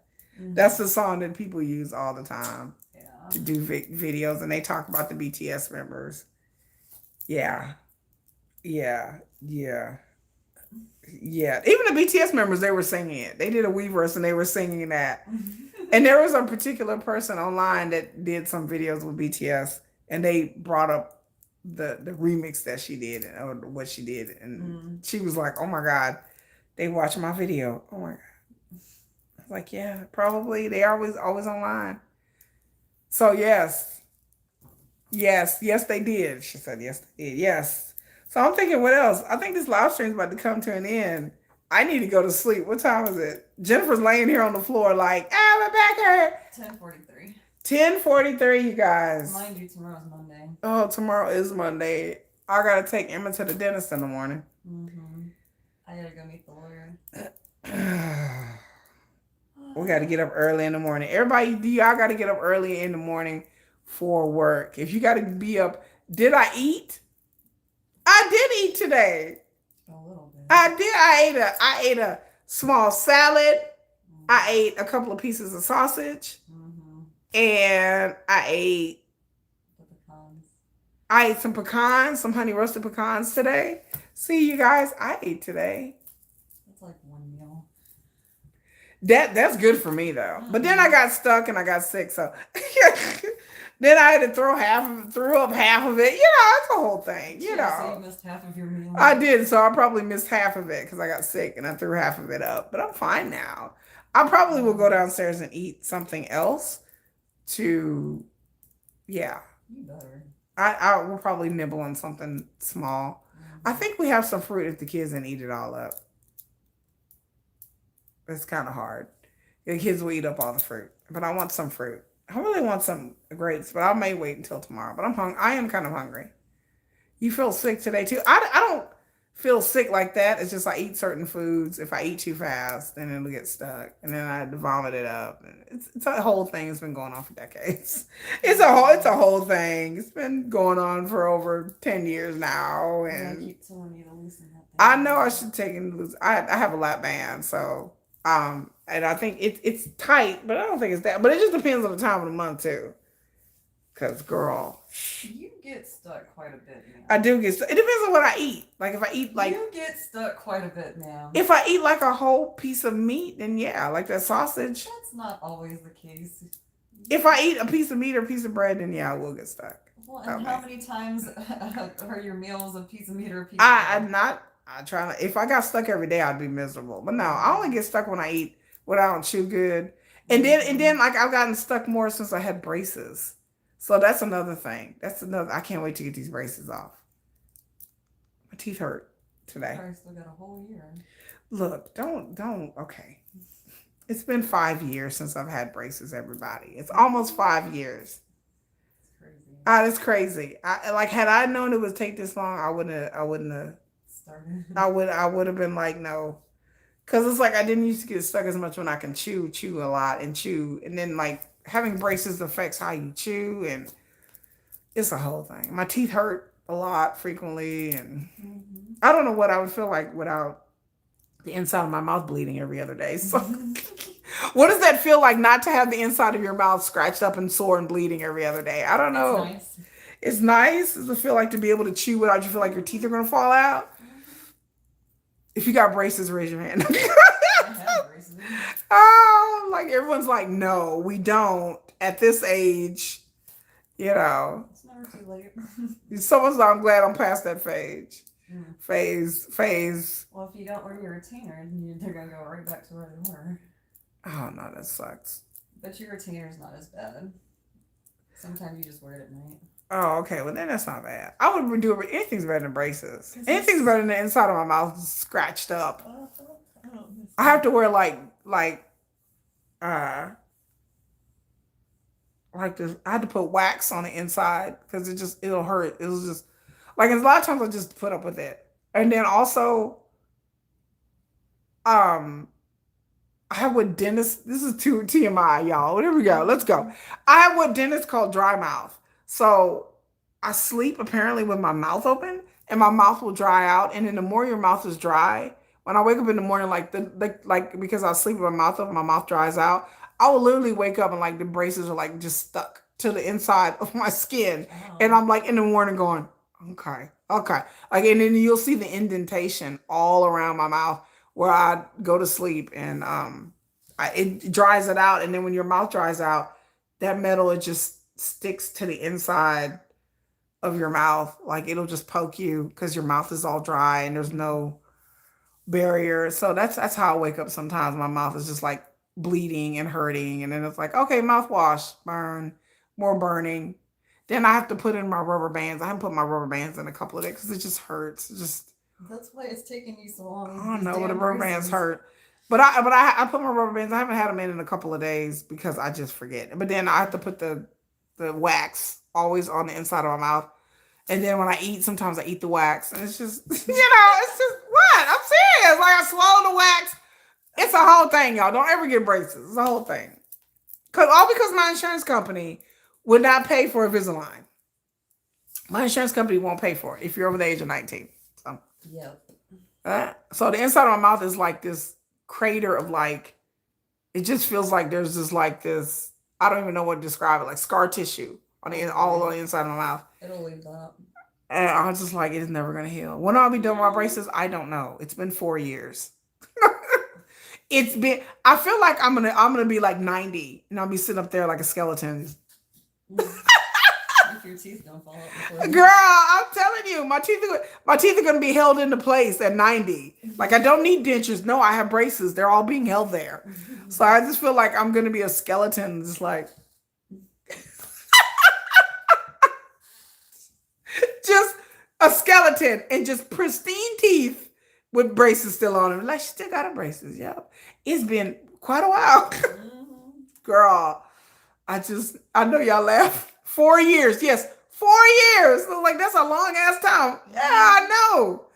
They promised me 2 years. They were like, 2 years you'll be fine. I was like, okay. And the thing about it is, there wasn't even anything wrong with my teeth. That's the sad thing about it. No, you did have issues. I had one Because extra baby tooth that I had to pull out. And then they were like, well, we have to pull it. And I was like, do you have to? They're like, yeah, you got an extra tooth wedged in here. And it was loose. As you get older, though, that can cause a lot of bone problems. Yeah, that's what they were saying. And they were like, well, it's rotten. And it's all because of an extra tooth that never fell out when I was a kid. Your baby tooth. And so they were like, you have an extra tooth that has shifted your other teeth. And I'm just like, okay, we'll just take it out. And they were like, we take it out, you're going to have like a gap here.